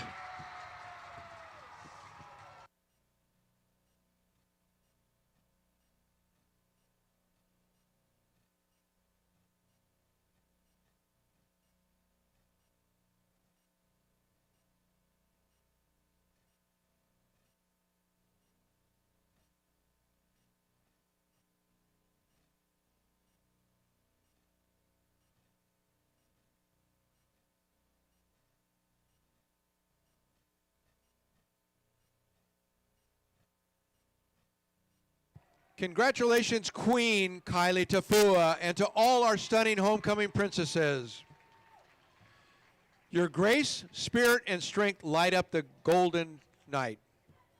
But wait, the celebration isn't over. We still need a king. Who will be the El Medina's 2025 Homecoming King? That crown will be claimed tomorrow night at the Homecoming Dance. Until then, keep the party roaring, and please give another loud Vanguard round of applause for our El Medina 2025 Homecoming Court.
3 receptions for 31 yards. And Bunchy Young had 3 receptions, 29 yards, and 1 touchdown. On the El Medina side of the ball, Ethan Sorensen had 5 completions on 11 attempts for 40 yards. Ethan Sorensen rushed 7 times for 28 yards with a touchdown. And Jeremy Russell had 3 receptions for 24 yards. Those stats, compliments of Nathan Piercy, who's doing the play-by-play game.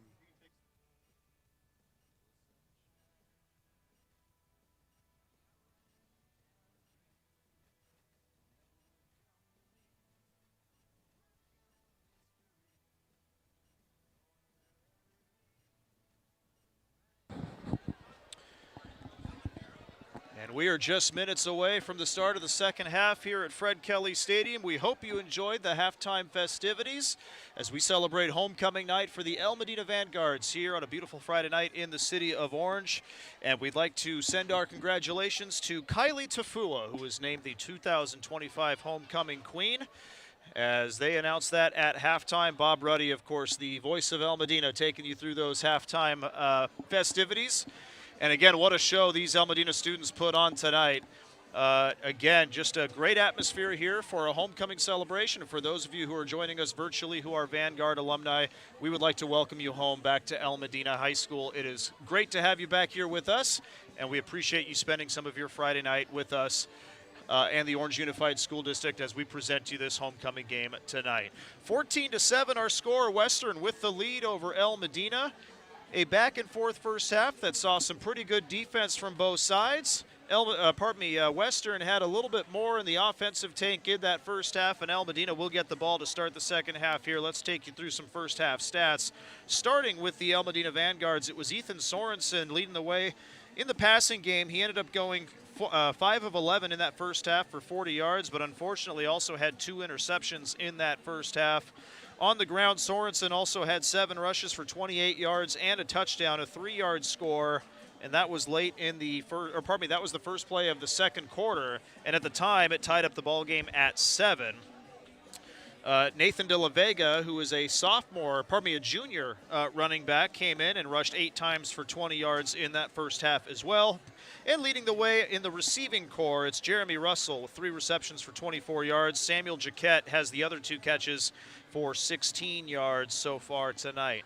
On the other side for the visiting Western Pioneers, it was a big first half for running back Skylar Lindsay. He ends up taking the ball 6 times for 97 yards, including a big 52-yard touchdown run up the far sideline in that second quarter to give the Pioneers their 14-7 lead. And quarterback Chance Thomas has also carried 4 times for 24 yards tonight. Thomas through the air is 7 of 11, for 68 yards, including a 12-yard touchdown strike to Bunchy Young. That was back in the first quarter and opened up the scoring tonight. Young has 3 receptions for 29 yards with that touchdown. And Lindsay, the running back, has 3 receptions for 31 yards tonight. And those are your offensive halftime stats for both sides. Again, El Medina will start with the second half with the football. Western will kick it off to the Vanguards. And again, my name is Nathan Percy, and for all of us on the crew here with the Orange Unified School District, we would like to thank you for spending some of your Friday night with us. It's a pleasure to have you alongside us as we watch this exciting football game in the Delta League, as El Medina again looks to improve to 2-0 in the Delta League to start off league play. Western trying to bounce back after a league opening loss last week to Capistrano Valley. They are 0-1 in league play entering play tonight. El Medina overall is 3-3, and the Pioneers are 4-2. El Medina, of course, started their season 0-2 after a couple of losses early on to Troy and Dana Hills.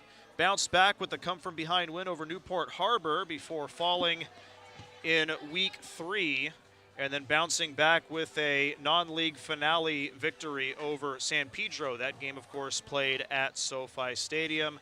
They beat Trabuco Hills on the road in their league opener last week after their bye week 2 weeks ago. The final in last week's game was 21-7. For the Pioneers, they're a team that's been able to put up quite a few points this season. And again, against Capistrano Valley, just the second time they failed to score at least 27 points in a ball game this season. Both of those ball games where they failed to score that many points ended up in losses for the Pioneers. So they are 4-2. So we're set to go here for the second half. And teeing it up at the 40-yard line is Rafael Rodriguez. It's Jaquette and Correa back deep to receive. Pardon me, Esparza back deep to receive for the Vanguards. This will be Esparza watching that one go out of bounds. And that will give El Medina field position at the 35-yard line as we get things started here for these final 24 minutes. Again, Western's athletic defense disrupting the offensive momentum for El Medina for a good portion of that first half. El Medina had the one scoring drive in which they capped it off with an Ethan Sorensen 3-yard quarterback keeper. On that drive, they switched up between the shotgun formation and a bunch formation in which they brought in 3 of their linebackers to come in as running backs. See if they decide to switch up those formations again here in the second half, but Sorensen will lead them out and start in the shotgun formation. 3 receivers to the left and nobody on the right-hand side. And split wide to the left is Jeremy Russell, the leading receiver tonight. Sorensen awaits, clean snap. They fake the give to the running back. Sorensen's going to keep it, find some room up the right hash mark, and will dive his way forward across the 40 to about the 41-yard line. And that'll be a gain of about 6 on first down to bring up a second down and 4. Sorensen again leads this offense on the ground and through the air. Sorensen came into the ball game tonight with a total of 302 rushing yards on 63 carries, more than double the next highest total for a running back on the team. This goes to Correa. Correa full head of steam right tackle, and he is tackled there by Elijah Washington right at the first down marker at the 45-yard line for a 4-yard gain. And the sticks will move forward as El Medina collects a first down. For Correa, just his 3rd rushing attempt of the night. He's got 5 yards. Jaquette, Ramos, and Russell will be split wide to the left once again here for the Vanguards, who set up on the right hash in the shotgun formation. Sorensen with Correa to his left-hand side, the junior quarterback. Another hard count gets Western to jump off sides. That's Luna this time jumping into the neutral zone. And another 5 yards for Esperanza, for El Medina, moving forward to midfield at the 50-yard line. 1st and 5 for the Vanguards as the crowd tries to get them into it. Shotgun formation for Sorensen with Correa to his right. Nearly got another Pioneer to jump off sides. That was Donovan Davis, who's been guilty of that a couple of times tonight. But Davis able to keep himself from crossing that threshold. And now a timeout will be taken here by El Medina. So 10.5 remaining just into the 3rd quarter, as El Medina will take its first timeout of the second half. They're down by 7. They are driving at midfield. They started this drive at the 35-yard line. It's 14-7 in favor of the Pioneers. El Medina trying to tie this one up for the second time tonight, as they are 50 yards away from the end zone. Again, head coach Matt Mitchell and much of the coaching staff honored before the game tonight, as most of them have spent a decade or longer with this program. And again, this El Medina team, actually both of these programs over the last 5 years have been consistently good, finishing with above 500 records and consistently making the playoffs. Again, Matt Mitchell before the game credited his coaching staff and that longevity for the consistency of this program. Of course, he said, we've got good kids that come through here as well. They really buy into the program. They never get too down on themselves when we lose a game. They always come back the next Monday ready to go. Sorensen with the shotgun snap. He hands it off to, that's Ramos making his first catch, but right there to make the tackle is Ernest Nunley. And this will go for a loss of 2 yards, and that'll bring up a second down and 7. There's a loss on that play. Boy, Ernest Nunley, Jacob Taylor, and Osei Inosegbe for the Western defense have really caused fits for this El Medina offense so far tonight. And Ramos, unfortunately, his first catch goes for a loss. Second down and 7. 3 receivers bunched up to the left as El Medina operates from the near side hash. Shotgun formation, it's Russell in motion from left to right. Sorensen, clean snap, fakes the give, Back to pass. Here comes the pressure, and it's going to be a sack, and Osegbe was in there on it. I believe he was the secondary, the first guy to get there for the for the Pioneers was outside linebacker Deshaun Rufus. And this Vanguard offense, unfortunately, is going the wrong way, as that's another loss, a big one, to back to the 39-yard line of about 9 yards.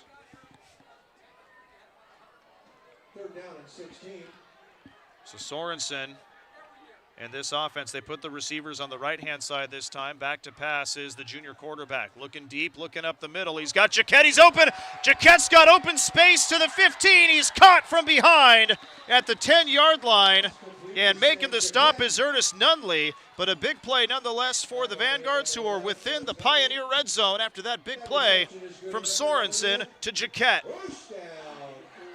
That play started at about the 39-yard line of the Vanguards and gets down to the Western 8.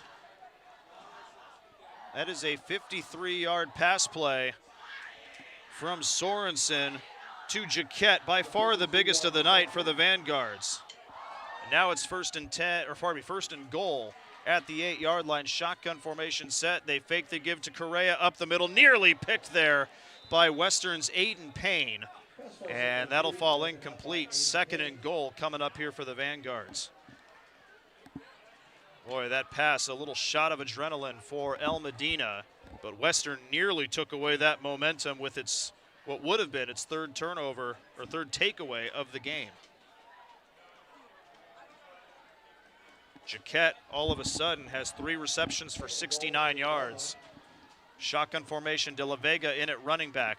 They will fake the give to De La Vega. It's Sorensen up the middle, and he's in there for the touchdown. Ernest Nunley tried to get him, but couldn't quite reach him in time. And Sorensen, for the 2nd time tonight, scrambles his way up the middle for 6. And the Vanguards 1 point away from tying this up with 8.5 remaining here in the 3rd quarter.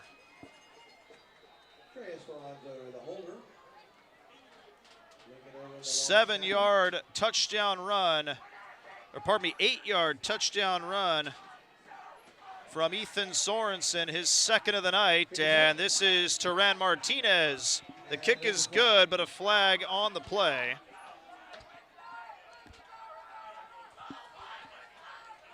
And we await the call from the official here. And it's likely going to go here against the Pioneers, and the Vanguards are going to come off and accept the extra point as good.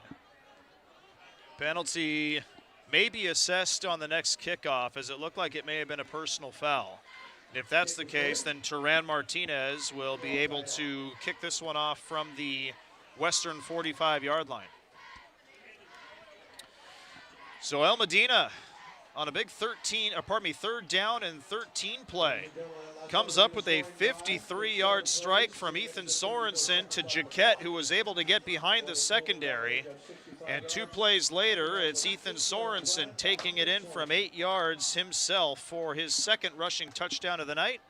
And just like that, on El Medina's first offensive possession of the 2nd half, they have tied up the ball game at 14 with 8:26 remaining here in the 3rd quarter. Western will get the ball in just a bit.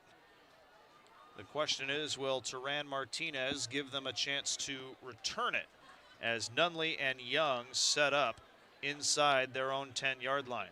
Young will be the receiver to the left on the far side, and Nunley will be the receiver to the right on the near side. Here's Turan Martinez, who is in his sophomore season. The 5'11" kicker will put right boot to ball here in just a moment. And here it is, end over end kick, and this will bounce into the end zone for a touchback. And the Pioneers will start their first drive of the 2nd half from the 20-yard line. Plenty of time here left in this 3rd quarter for them to operate, as they'll have a chance to take their 3rd lead of the game as Chance Thomas leads this offense out.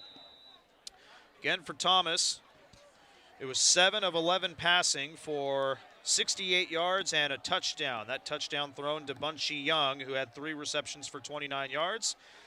But the big damage done by their running back, Skylar Lindsey, 97 rushing yards on 6 carries. This throw is to Nunley. Great play defensively there by Thomas Sheehan, who was able to bat that ball away before it got to Nunley. If Nunley makes that catch, he's got a chance to turn it and burn it to the end zone. But Sheehan able to bat the ball away, and that falls harmlessly incomplete.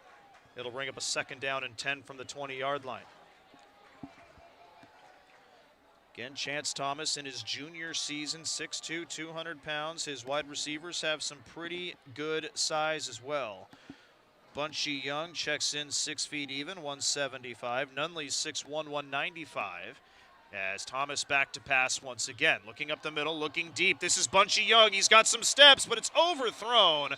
And it lands incomplete once again. Young, the coverage was by Jaquette and Isaac Perez, but Bunchy Young was beyond both of them. And another pass play that could have gone for 6, but instead, Chance Thomas can't quite connect, and it's going to be a 3rd down and 10.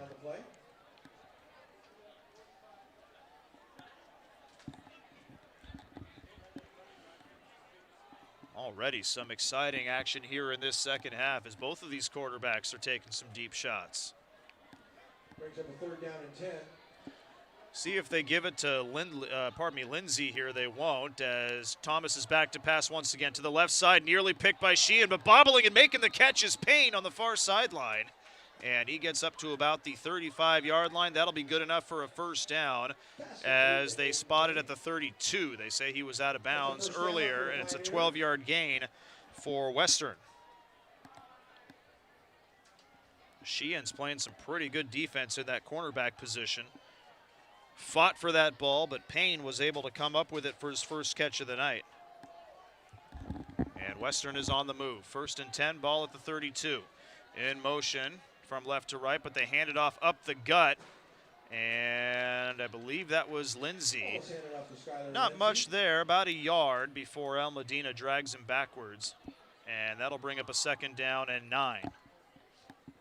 In motion on that play was Javier Montez. On the stop with an assist by Chris Dunham. 2 yards away from 100 on the night is Skylar Lindsey, as he will be in the backfield with Thomas once again. Shotgun formation set, 2 receivers on either side.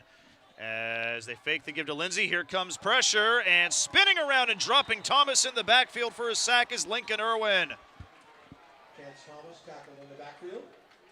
Irwin came in untouched as that ball goes from the 33 back to the Western 24, a 9-yard loss for Thomas on the sack.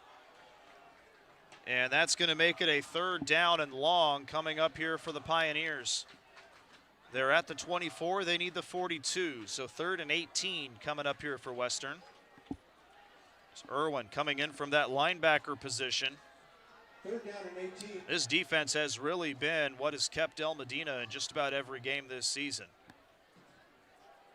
And so far here in this 3rd quarter, they've come out ready to go. Irwin coming up to the line of scrimmage here, and he's going to come in once again. Thomas under pressure immediately, but scrambles out towards the left. He's got some room back up the middle. He slides. Ball comes out, and El Medina's on top of it, but I believe he will be down by contact, and there's a flag on the play as well. Thomas was short of the 1st down by about 6 yards. He got it to about the 36-yard line. That would go for 12 yards on the ground, but they needed 18, and we'll see what this call is. It's going to be against Western here, but will Matt Mitchell decline it and make it a 4th down and 6? It's a holding call against the Pioneers, and it'll be 3rd and super long coming up. Ball will be spotted at the 18-yard line. So it'll be 3rd down and 24 coming up here for the Pioneers. Thomas has thrown deep twice on this drive and has just missed a couple of targets. And before this play can start, a timeout called by the Pioneers. 6:24 remaining in the 3rd quarter. We're all knotted up at 14 Western with a big 3rd and 24 play coming up as they try to respond to El Medina's touchdown to open up this second half. a good one here between these two in a crucial Delta League game, as we've got about a quarter and a half to go here at Fred Kelly Stadium. Please direct your attention to the Vanguard Jumbotron. Tonight's attendance for this homecoming game, 41,810. On behalf of the Almadena Vanguards, we thank you for attending. Bob Ruddy announcing the quote-unquote attendance for the game tonight at 41,810. A new record for Almadena Vanguard football. Again, quotes attendance, 41,810 in the stadium here tonight. I didn't know that the stadium had the capacity for that many. Team's back from the timeout on the field here. Shotgun formation, 3rd and 24 from the 18-yard line. It's Nunley in motion from left to right as Thomas is back to pass. He will now scramble back up the middle looking for space, and Almadena locking him in. It's Irwin once again with the sack behind the line of scrimmage. Another loss of 3, and Western will likely punt this one away from their own 15-yard line. What a great defensive stop there for Almadena to start off this second half, aided by a few Western penalties. But Lincoln Irwin coming up with 2 sacks on that possession. And Almadena should be getting the ball back momentarily here with with more than 5 minutes remaining in this third quarter. Again, while these two teams get set for the punt, actually we'll talk about it after the punt, as this one is booted away by Thomas. End over end, it'll be a short kick, and it's going to land at the Western 40, and Almadena will get away from it as it's down at the Western 42-yard line. Good field position coming for the Vanguards. 1st and 10 from the Western 42-yard line. Almadena has a shot to take its first lead of the night, as we are tied up at 14 with 5:24 left in the third quarter. This is high school football presented by the Orange Unified School District. You're watching it live on the OUSD YouTube page. If you're liking what you see here tonight and you want to see a little bit more football action, join us next week on Friday as we close out our homecoming slate with Villa Park High School. The Spartans celebrate homecoming next Friday, October 17th, as they take on Corona Del Mar in a Bravo League game. Kickoff at 7 p.m. We'll go live with the stream at 6:45. Sorensen in the pistol formation, fakes the give to De La Vega, but this throw is dropped by Jaquette, and that will fall incomplete. And it'll be 2nd down and 10 coming up from the Pioneer 42-yard line. Again, Sorensen had a big 53-yard play to Jaquette to really inject some momentum into the Almadena side. And 2 plays later, it was a 8-yard touchdown by the quarterback to tie up this ball game. Sorensen will have 2 receivers on either side. He'll have De La Vega to his left-hand side in the shotgun formation. 2nd down and 10. And in motion was Jaquette. They fake the give to Jaquette. It's Sorensen. Slips through 1 tackle. Gets to the line of scrimmage, but he won't get any further, as Deshaun Rufus was in on the stop. It'll be 3rd down. They give him 1 up to the 41-yard line. Aiden Luna also credited with helping on the tackle. Now they put it back at the 42-yard line. It'll be 3rd and 10 coming up. 32 yards on the ground on 11 carries for Sorensen tonight. Shotgun formation with 3 receivers to the left. Ball at the 42-yard line. And once again, Western is jumping offside. It's Luna and Davis, as Sorensen has had that hard count working all night. And Western will give Almadena another 5 yards. 3rd and 5 with the ball now at the 37-yard line, as the Vanguards will set up in the shotgun formation once again. Sorensen with De La Vega in the backfield with him. 3 receivers to the left. And now Almadena wants to change things up. Russell is split wide to the left. Then it's Ramos in the middle, and Jaquette is the slot receiver inside. And this will be a pass play to Ramos, a screen. Ramos has decent blocking and just needs to get past one man. He does for the 1st down and stumbles forward to the 26-yard line. It'll be Ramos' second catch of the night, and it goes for about 11 yards. And with that, Sorensen is over the century mark through the air tonight, as Ramos gets into positive yardage after his first catch went for a 2-yard loss. Ball's at the 26-yard line, shotgun formation. 1st and 10, Sorensen back to pass. Looking deep to the left and overthrows his target. That was Jaquette, the intended receiver. Payne and Nunley were there on defense for the Pioneers, but that pass was a little bit too far in front of Jaquette. It'll be 2nd down and 10 coming up.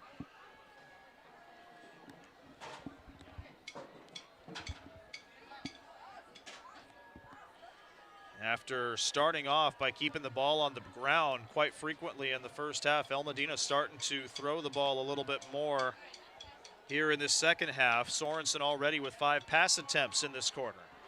Shotgun formation set, De La Vega.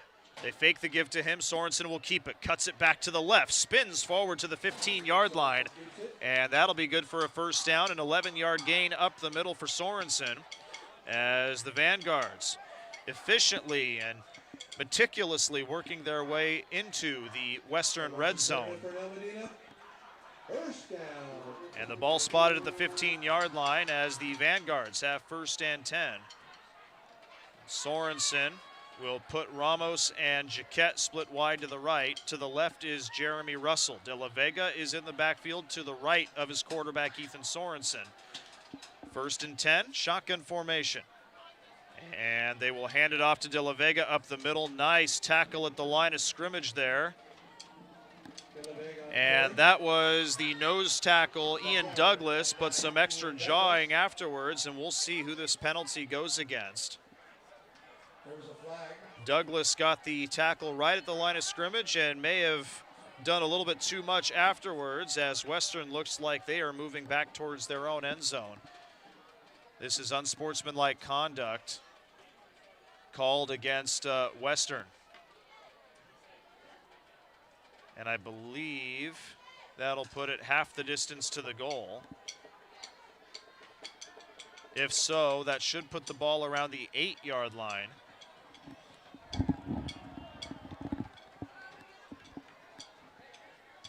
And El Medina will switch up the personnel. Half the distance to the goal it is. It'll be 1st down and about 3, with the ball between the 8 and 7-yard lines. El Medina brings in its jumbo package with De La Vega, Aiden Sullivan, and Walker Duff in the backfield. De La Vega to the left, Sullivan to the right. And Sorensen's going to keep it himself after faking to De La Vega. Tries the near sideline, cuts it back in, bowls through a defender, dives in and for the touchdown. Sorensen for the 3rd time tonight runs it in for 6.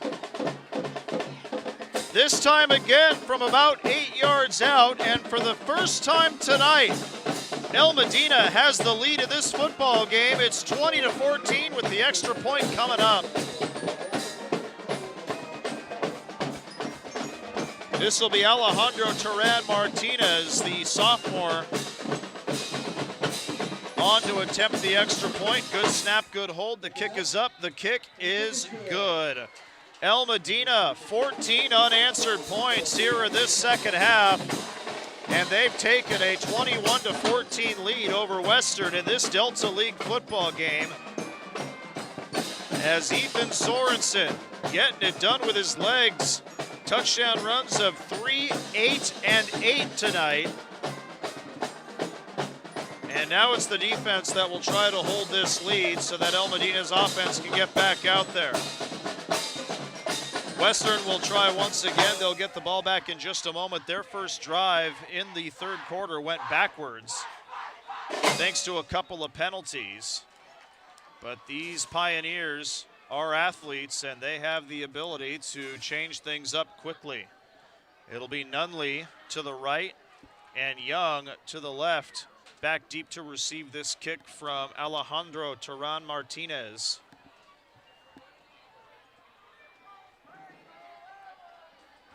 as it's now Western who will have to play catch up here in this football game. 2:53 remaining here in this third quarter. It's been a fun one all night long. Here comes the kick, and this one a line drive heading towards the near sideline, and that is going to trickle out of bounds. And Western will start this drive from its own 35-yard line. Chance Thomas and company will have decent field position as they make their way back out to the field. And El Medina's defense, which got a kick from Lincoln Irwin and a couple of sacks on the previous drive, will try to replicate what they did about 5-10 minutes ago. Western will start from the right hash mark. And Chance Thomas now heading back out here for the Pioneers. He'll have Skylar Lindsay in the backfield with him. And split wide to the left will be Young,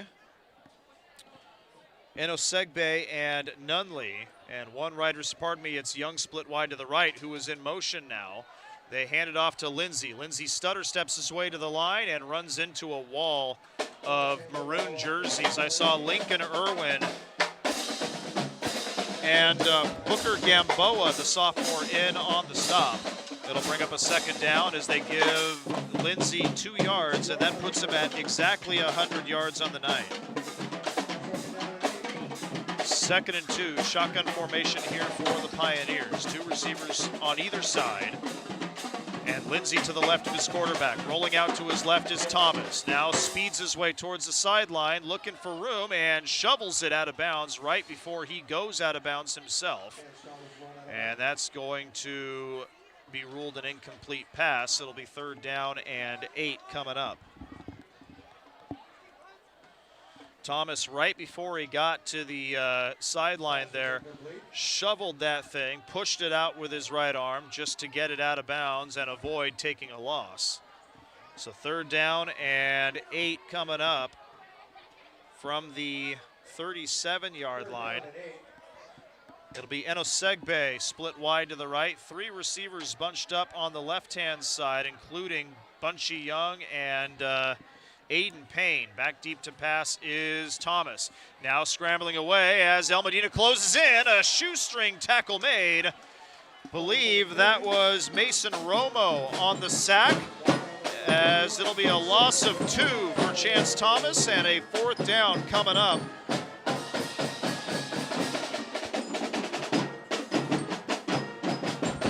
Boy, this El Medina defense is playing inspired here in this third quarter. That is the 3rd sack that they've picked up on Chance Thomas in this frame. And it looks like the offense is going to stay out there as Dan Davidson, the 12th-year head coach, gets the play into the offense. Shotgun formation set, 2 receivers on either side, and Lindsay in the backfield with Chance Thomas in the shotgun formation. Back deep to pass is Thomas, looking right, now scrambles up the middle, has quite a bit of room. There's a couple of defenders trying to cut him down before the 1st down marker, and they will. Not even to the 40-yard line goes Chance Thomas, and Aiden Sullivan comes up with the stop, and that'll be a turnover on downs as Thomas ends up 6 yards shy of the 1st down marker, and El Medina will take over 1st and 10 for the 2nd time inside Western territory as the ball is spotted at the Pioneer 39-yard line. So that goes for a gain of 4 when Thomas needed 6. And El Medina has a chance now to expand on this lead as Sorensen leads the offense back out there. 2 receivers to the left and 1 to the right. Shotgun formation with De La Vega to Sorensen's right-hand side. The junior quarterback, 3 rushing touchdowns tonight, will hand it off to De La Vega, but another good stop by the nose tackle, Ian Douglas, who wrapped his paws around the running back first. And a little flop there at the end by that was Jonathan Hardy, one of the linebackers for Western, but no call. It's a loss of 2 for De La Vega. It'll be 2nd down and 12 coming up. The Vanguards back to the line of scrimmage. Two receivers to the left and one to the right. It's Jason Ramos all alone on the right-hand side, shotgun formation. They fake to give to De La Vega. It's a screen to Russell. Russell cuts it up the middle, spins through a tackle at the 20. Oh, he fumbled the ball. Ball is bouncing at about the 12, and Western is going to come up with it as Jacob Taylor gets on top of it.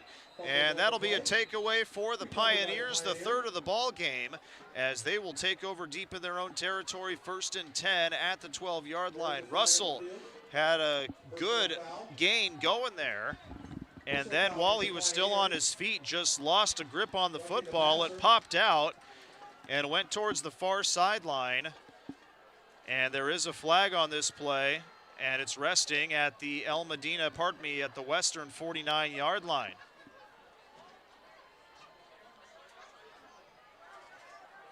We will await what this call is, as Western appears to be keeping the defense on the field. This is a personal foul, roughing the passer against Western. That is a huge call that takes away a fumble recovery and gives El Medina the ball at the 27-yard line. So this drive started at the 39. It goes up to the 27.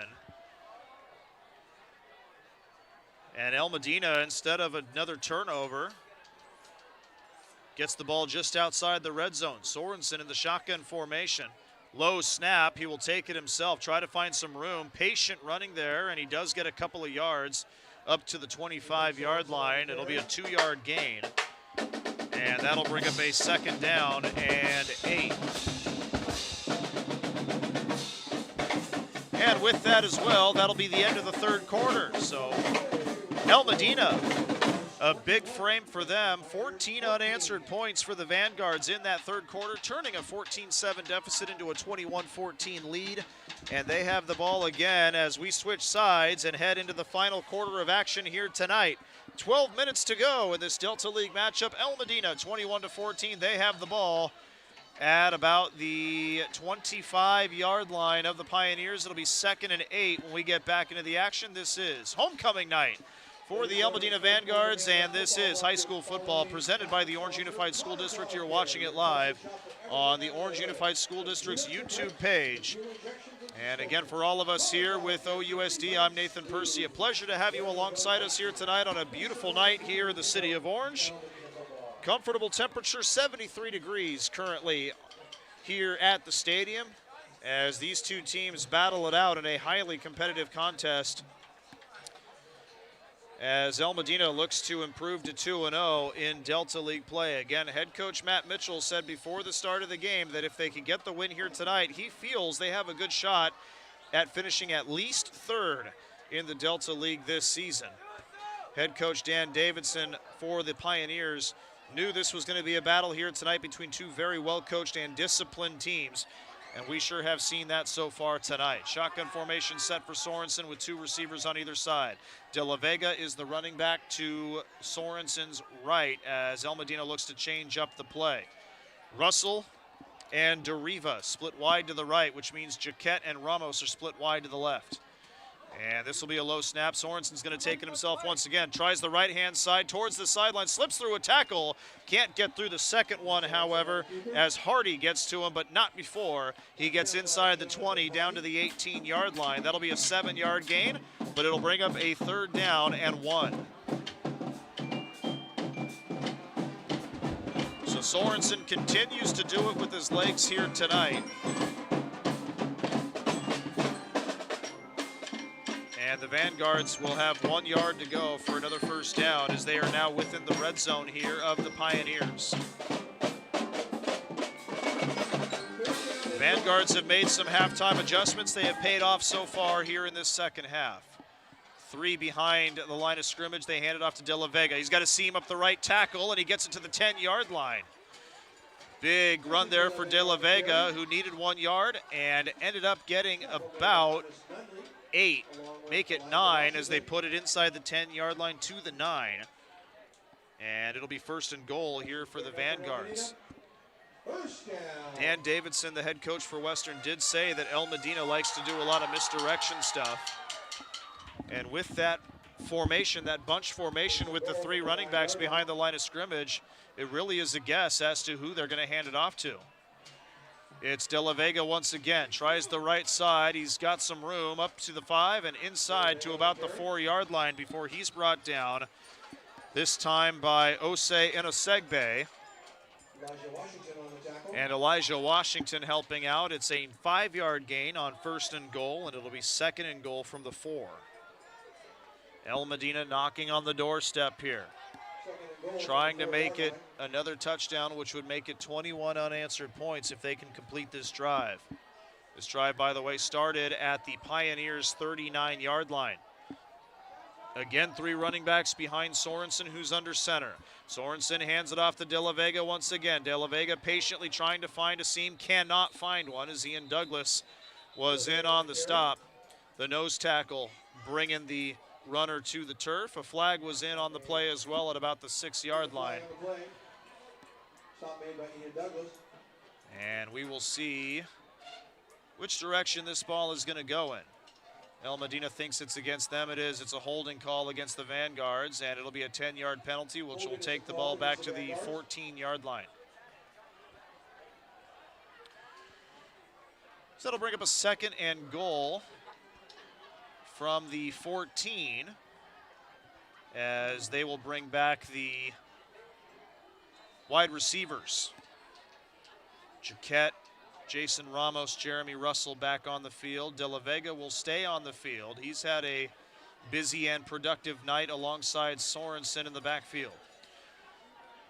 DeRiva is the tight end on the near side of the line. Shotgun formation, Jaquette in motion. He will head back to the left-hand side. Fake the give to the running back. Here's Jaquette. This one dropped. Blowing that play up was, Pass intended for Sam Jaquette. Taiwan Nesby, pardon me, as he was right in Jaquette's grill as that ball was coming in. That falls incomplete. It'll bring up a 3rd down and goal from the 14-yard line.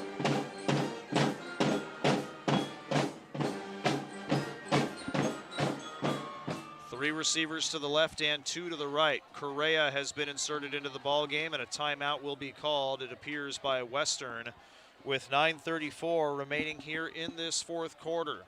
3rd down and goal from the 14 coming up here for the Vanguards, who are trying to extend this lead.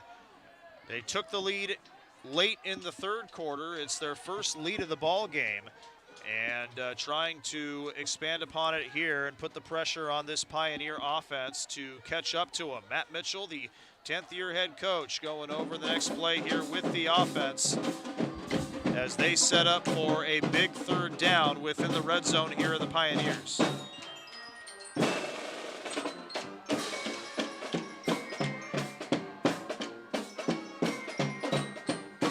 And again, you got the managers, the student managers going around helping these players stay hydrated. Again, it's Addison Sullivan, Sadie Ceballos, and Rostina Medina providing the assistance for this varsity team this season.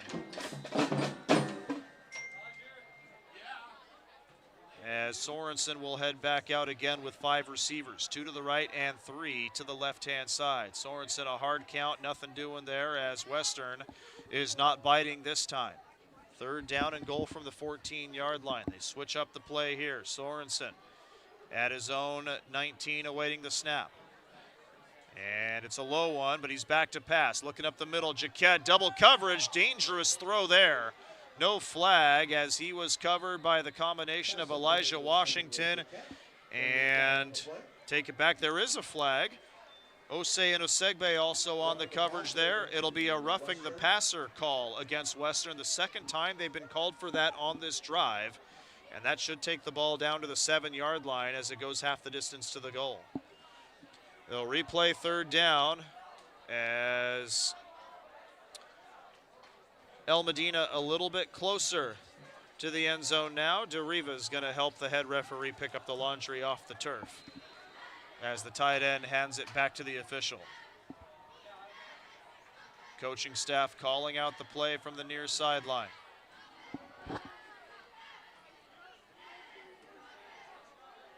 Sorensen taking it in.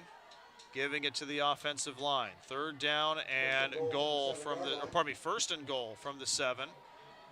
As Arnold Correa in the backfield with Sorensen. Sorensen gets the snap, and he'll take it up the middle himself once again. Bowls his way through the 5 and to about the 4-yard line. Aiden Luna in on the stop. As Sorensen tried for a 4th rushing touchdown there from about 7 yards out. And he gets 2. It'll be second and goal from the 5. 62 yards on the ground from Sorensen tonight on 16 carries. And they'll bring in the big guys,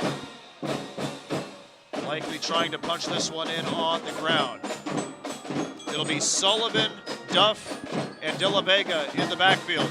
Handoff, De La Vega tries the right side, patient running, and gets within the 5 to about the 3.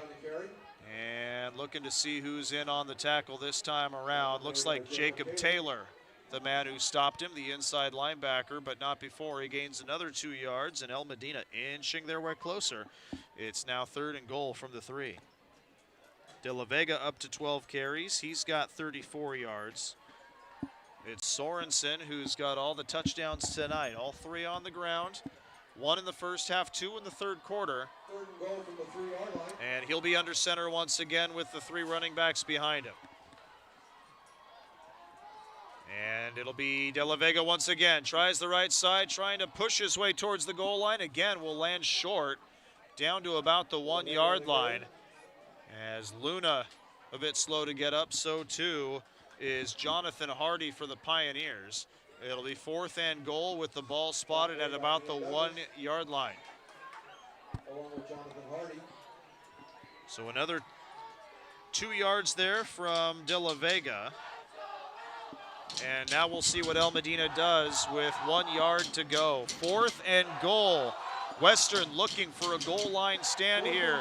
El Medina looking to go up by 2 scores. What do they come up with here? Sorensen under center, and flags will fly before this play gets underway. And this penalty is going to go against Western, offside. And it'll be at the half-yard mark now. Well, there's no mark for the half-yard, but in between the 1-yard mark and the goal line. Sorensen will head out, see if he tries to sneak it through or if he hands it off. Sorensen under center. Pushed to the limit here are the Pioneers, and another flag, another offside against the Pioneers. I don't think you can get that football any closer.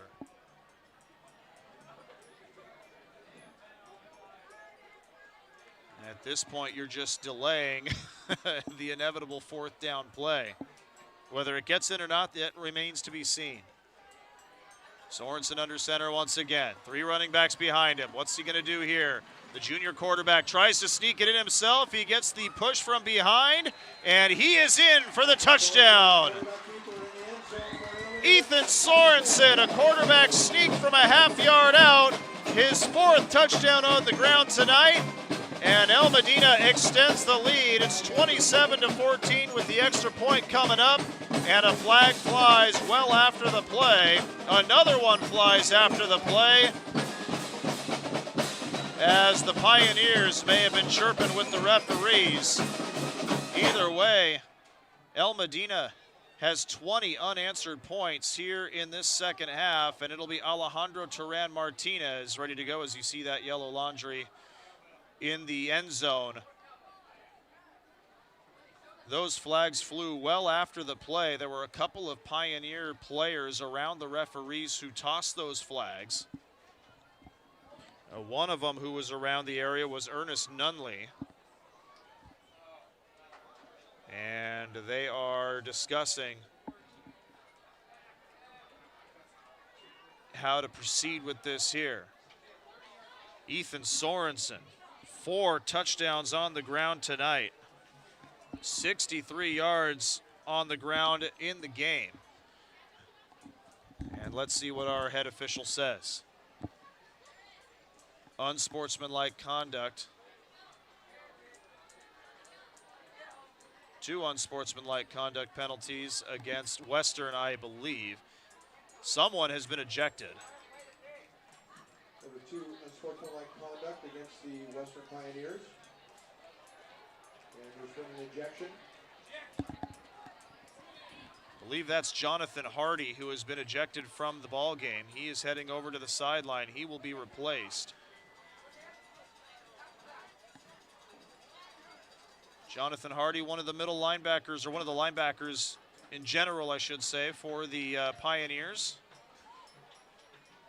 Has had a couple of stops in this second half, but he has been thrown out after a couple of unsportsmanlike penalty calls following that El Medina touchdown.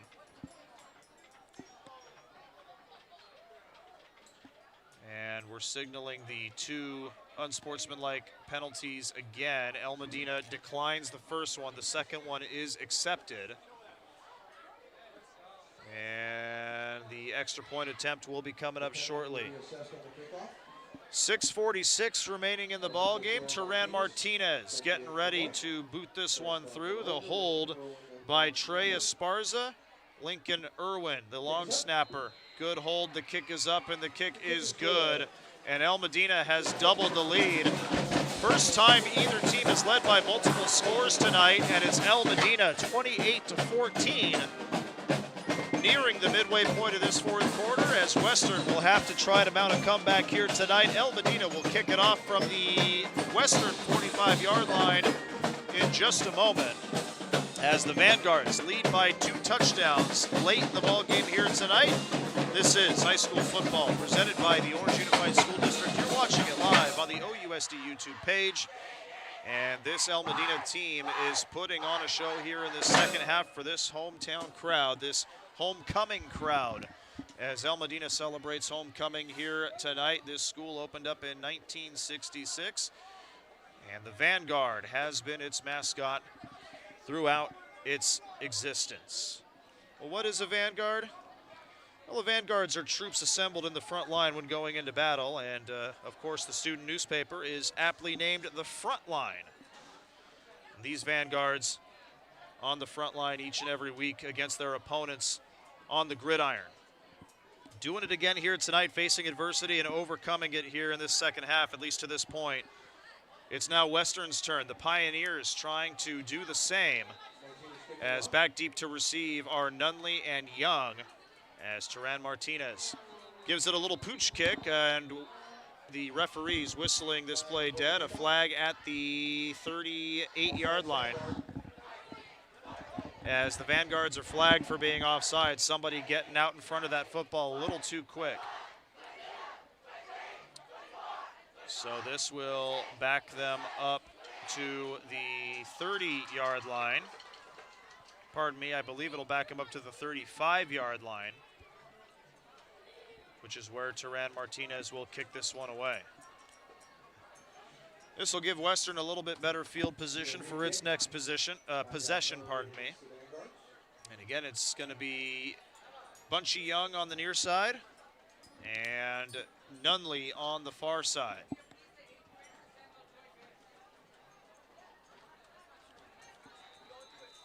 El Medina defensively has been spectacular here in this second half. Chance Thomas and the offense are going to have to figure that out on this next possession. Here comes the kick from Turan Martinez, and this one will be caught by Nunley, bobbled but caught at the 10-yard line. Nunley will try the far side, and a good open field tackle. Believe that was made by Correa, as Western will start this drive at about the 26-yard line. And that was the running back, Correa, on the tackle. And that keeps Nunley from a big gain there on that return as they start here 1st and 10. Ball will be spotted on the far hash mark at the 28-yard line. This will be a big possession here for the Pioneers as Chance Thomas leads them back out into the shotgun formation. 3 receivers to the left and 1 to the right for the Pioneers. And it'll be Nunley split wide to the left. Shotgun formation, back to pass is Thomas. Thomas now flushed out of the pocket to the right. He's got room to run. He'll slide forward for the first down before he's met by Irwin. And that'll be an 11-yard gain. 1st and 10 for the Pioneers as he gets it up to the 39-yard line. Thomas has that ability. If he can't find somebody downfield, he can tuck it and run. And this time around, he found some room on the right-hand side and turned it into an 11-yard gain. Shotgun formation once again. Back to pass, rolling out to his left is Thomas, and he will fire it to the left, and this one is dropped by Bunchy Young. Bounced right off the hands. That'll go incomplete. It'll be second down and 10. Aiden Sullivan nearby. Should Young have caught that pass, but instead it falls incomplete. It'll bring up a second down and 10.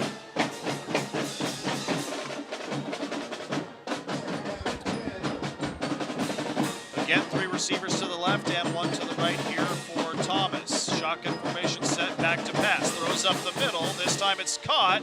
Ooh, it's looks like it was the receiver and the defender, Sullivan, with their hands on it, but it goes to Osei Inosegbe for the first down as it goes from the 39-yard line to about the 50. Make it the 49. It'll be a 12-yard gain. That'll put Thomas over the century mark. He's back to pass once again, throwing deep for Bunchy Young, and this ball is caught. And he's down at about the 4-yard line, was working one-on-one with Thomas Sheehan, and that play goes for 45 yards and puts Western on the doorstep. Bunchy Young with a nice catch there, and that gives him 74 yards on the night. And Thomas in the shotgun formation once again, looking to the right, looking up the middle, and it's caught. Touchdown Pioneers as Inosegbe makes the catch, a 4-yard touchdown reception. And just like that, Pioneer is back into it, down by 8 with the extra point coming up. That was a quick drive there by Thomas and the Pioneer offense, as he connects with Inosegbe for 6, and it'll be Rafael Rodriguez on for the extra point.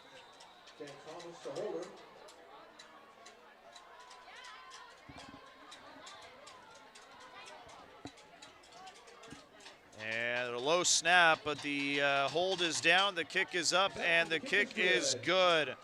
Just like that, just over a minute taken off the clock as Western gets a touchdown, their first of the second half, and they find themselves down by 1 score, 28-21. El Medina with the lead, 5:37 remaining in the fourth quarter in this crucial Delta League matchup. These two teams continuing to fight it out as it looks to be close all the way to the end here tonight. El Medina will get the football back in just a moment, as Western will look to kick this one away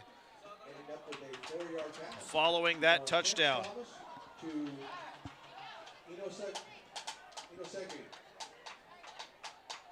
How about those 3 plays from Chance Thomas?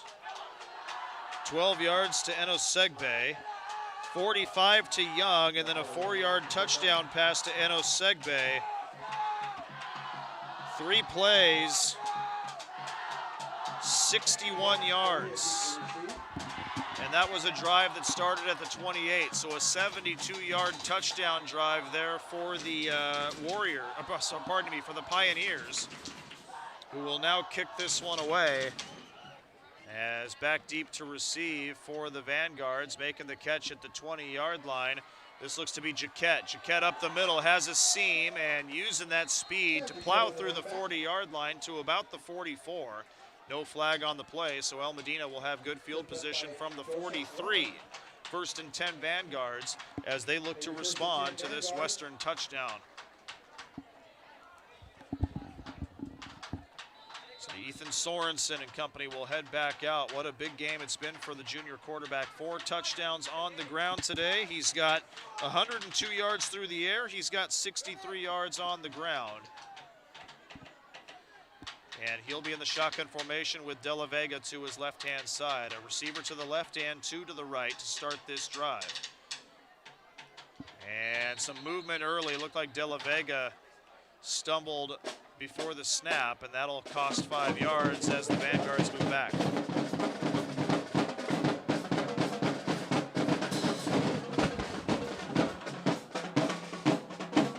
For the Vanguards tonight, they have run the ball 34 times compared to to 17 pass attempts. They've used misdirection. They've used their quarterback. De La Vega's had quite a few carries tonight. De La Vega is in there in the backfield with Sorensen. Sorensen will keep it himself and try to find a seam on the right side. Nothing doing there. Gets maybe 2 yards before Aiden Luna brings him down with help from Jacob Taylor. And that'll bring up a 2nd down and 13 from the 40.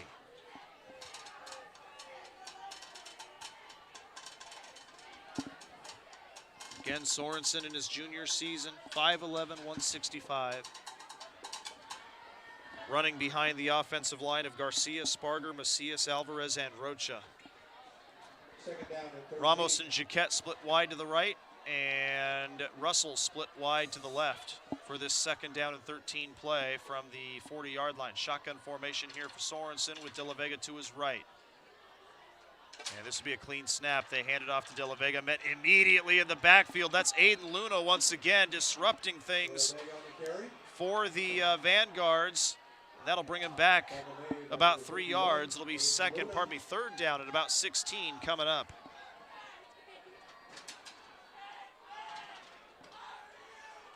Boy, at times this Western defense has been so good at disrupting things in the backfield for the Vanguards. But El Medina has also found some pretty good success against this defense in this half. Back to pass is Sorensen, rolling out to his right, throws Jaquette just a bit too low, and it's out of his reach. And that'll fall incomplete, and it'll be a 3 and out here for El Medina as Western will get the ball back. Or so we think. Sorensen and the offense are still back out there, and now the punting unit comes out. Forgot Sorensen also punts for the Vanguards. And they will punt this one away with 4:06 remaining here in this 4th quarter. Back deep to receive for the Pioneers. Looks like Ernest Nunley. And he is set up outside his own 20. Here comes the kick. This one a high, sidewinder kick that lands at about the 30 of the Pioneers and is down inside the 30 at about the 28-yard line. That's where the Pioneers will take over. They've actually had 2 drives start at the 28-yard line that have gone for touchdowns. We'll see if they can do it a 3rd time here tonight as Chance Thomas and the offense head back out. On their last drive, it was 3 straight completions by Thomas that got them the touchdown.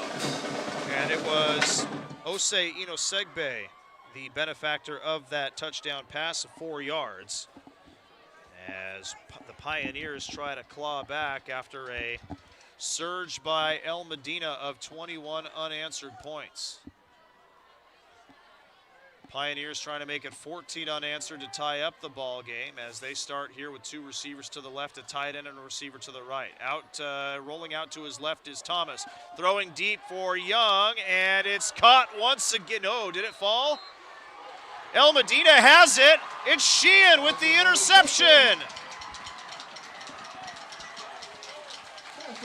Looked for a second like Bunchy Young had that ball, but Sheehan might have ripped it away from him. And Sheehan keeps it off the turf as they fall. It's an interception. And El Medina will take over 1st and 10 from their own 32-yard line. And Bunchy Young is on the turf and is in some discomfort. And the training staff is going to head out and have a look at him. Contested pass there for a second. It looked like Young might have had a step, but Sorensen caught up with him. It was a fight for the ball, and Sorensen came up with it.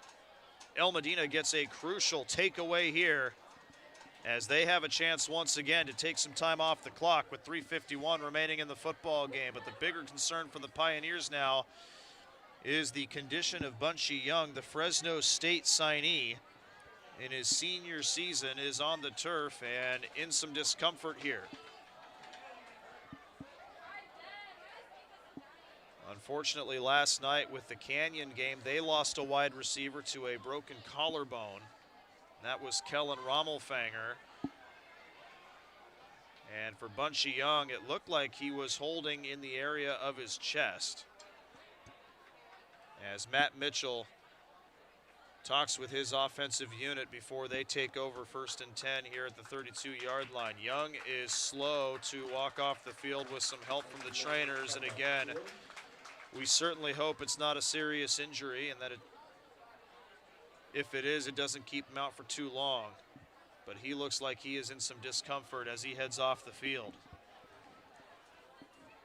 That's a big blow there for Western, as Bunchy Young, I believe, is their leading receiver. 672 yards on the year and 11 touchdowns. Make it 12 after he caught one earlier tonight. Sorensen and company will take over. 1st and 10 from the 32. 3:51 remaining here in this 4th quarter after the big interception by Thomas Sheehan. And the man in motion is Correa, and flags before this play gets going. It will be offside against the Pioneers. That is one thing that head coach Dan Davidson is going to have to talk to this team about. There have been a lot of offside and encroachment penalties against this defense, and they have kept a few drives alive here for the Vanguards. In the backfield by himself is Sorensen. 1st and 5, nearly got him again with a hard count as Sorensen looks back for a play change from his coaching staff. Tight end to the left, 2 receivers on either side. In motion is Correa. They fake the give to him. Sorensen will run up the middle, slips through a couple of tackles before he's caught from behind by Jacob Taylor, but not before he finds his way forward for a 7-yard gain to the 44-yard line. It'll be 1st and 10 as the Vanguards had a 1st and 5 play. So another 7-yard gain gives Sorensen unofficially 72 yards on the ground, as he is all alone in the backfield once again for this 1st and 10 play from the 45. Again, another hard count, no bite there from the Pioneers as El Medina looks back to the sideline for a play change. Jaquette and Russell split wide to the left. Correa and Ramos wide to the right. Correa in motion. They fake the give to him once again. Sorensen up the middle. Another good gain on 1st down of about 6 yards. And that'll bring up a 2nd down and 4. I believe that was Aiden Luna who helped on the stop as the Vanguards cross midfield into Western territory. More importantly, though, that keeps the clock moving inside 3 minutes to go in the ball game, as El Medina comes out for this 2nd and 4 try from the Western 49-yard line. 2 receivers on either side. Deriva, the tight end, on the right side of the line, as again they'll look back for a play change, taking more time off that clock. Western has 1 timeout to play with in this half, and it looks like there will be a timeout on the side of El Medina, their 2nd of the 2nd half, as they will talk things over with 2:28 left in the ball game. El Medina has the ball and a 7-point lead. It's 28-21 in this Delta League game.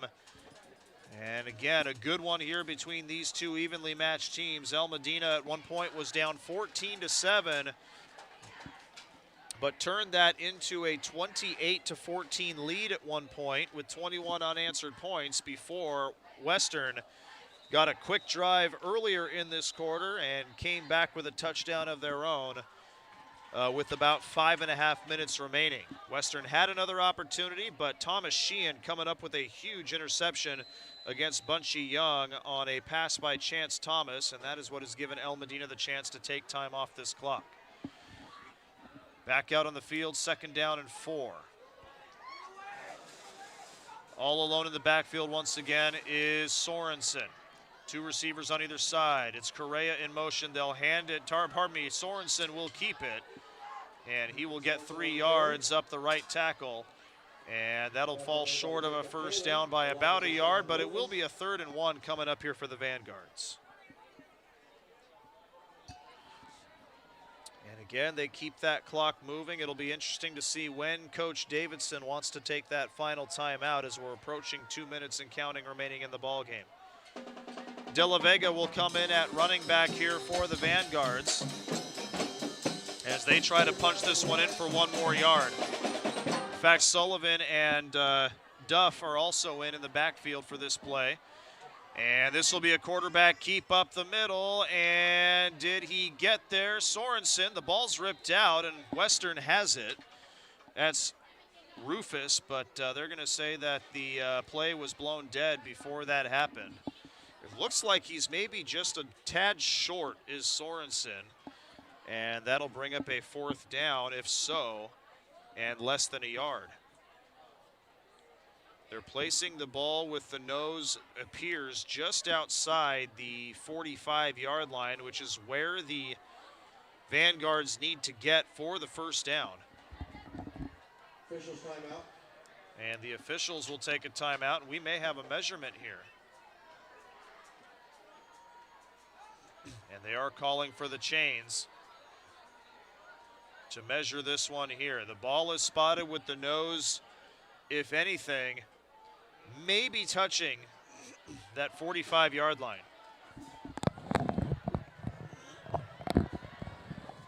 And now the chain gang is coming out here to measure this one officially. 1:41 remaining here in the 4th quarter.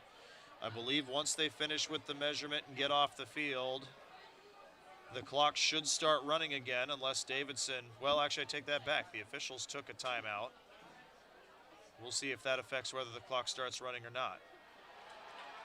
They call it a 1st down for the Vanguards, much to the dismay there of Western's Rufus Dogba.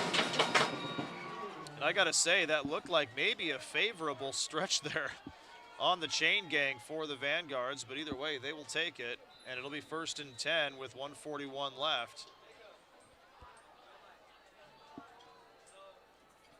As the clock will start running once again.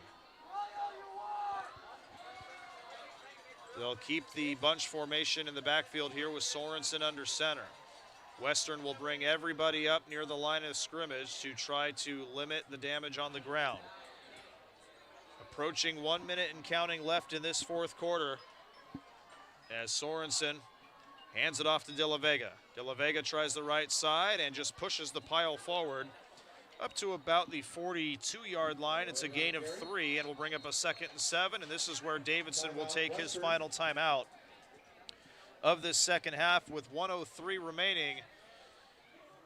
And El Medina should just be able to kneel this one down a couple of times and get out of here with their 2nd Delta League win in as many games this season. What a comeback here for the Vanguards to this point. They were down, like we said, 14-7 at one point and scored 3 unanswered touchdowns in the 3rd and 4th quarters to take a 28-14 lead.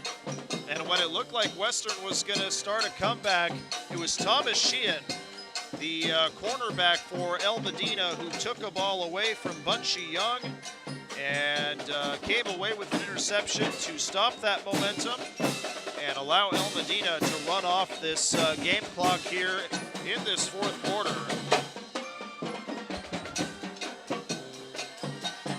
And it'll be 2nd down and 7 coming up in just a moment here for the Vanguards. 2 Delta League games, 2 tough ones at that. Again, El Medina was at Trabuco Hills last week.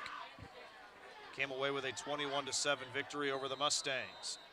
Sorensen under center, 1:06 remaining here in the 4th quarter. This looks like it'll be another running play here, and a flag comes in. False start against the offense, and this will back up El Medina 5 yards.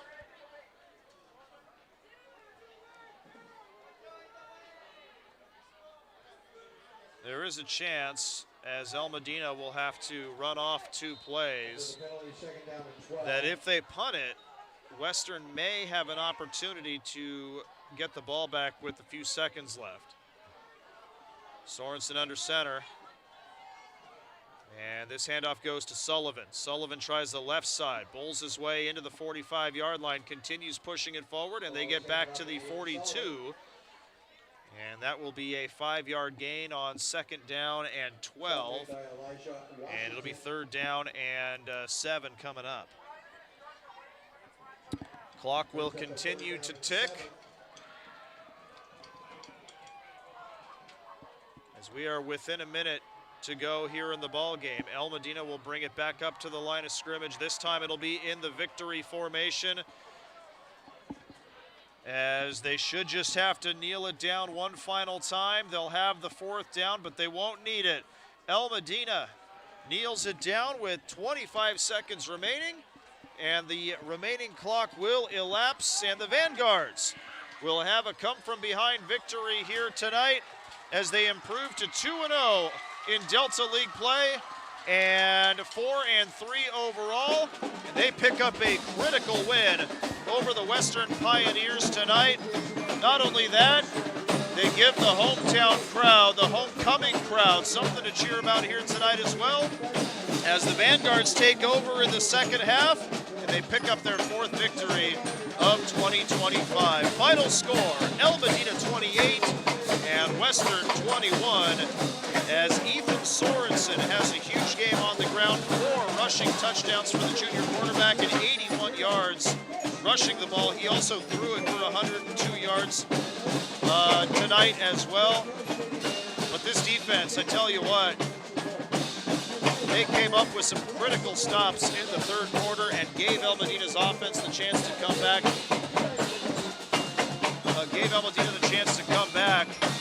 And get into this ball game and take the lead. And El Medina, with the Disneyland fireworks going on in the background, able to celebrate here tonight on homecoming night. 28-21, the final score. On the other side for Western, Chance Thomas threw for 151 yards tonight with 2 touchdowns, 1 to Bunchy Young, and we certainly hope that he's okay. He went off with an injury in the 4th quarter. And the other to Osei Enosegbe, who ended up with 3 receptions for 24 yards tonight. On the ground, it was Skylar Lindsay with 8 rushes for 100 yards and a touchdown as well. But tonight was about the comeback for El Medina, and that defense coming up with the stops they needed to get the victory here tonight.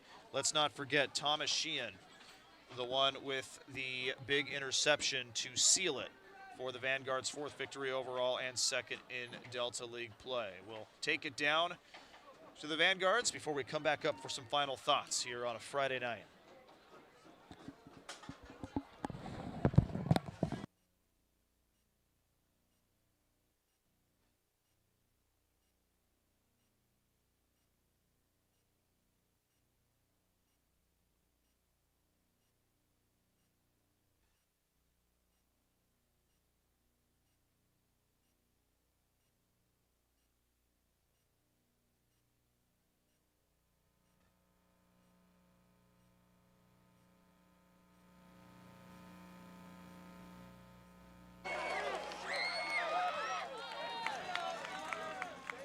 And once again, congratulations to our homecoming court.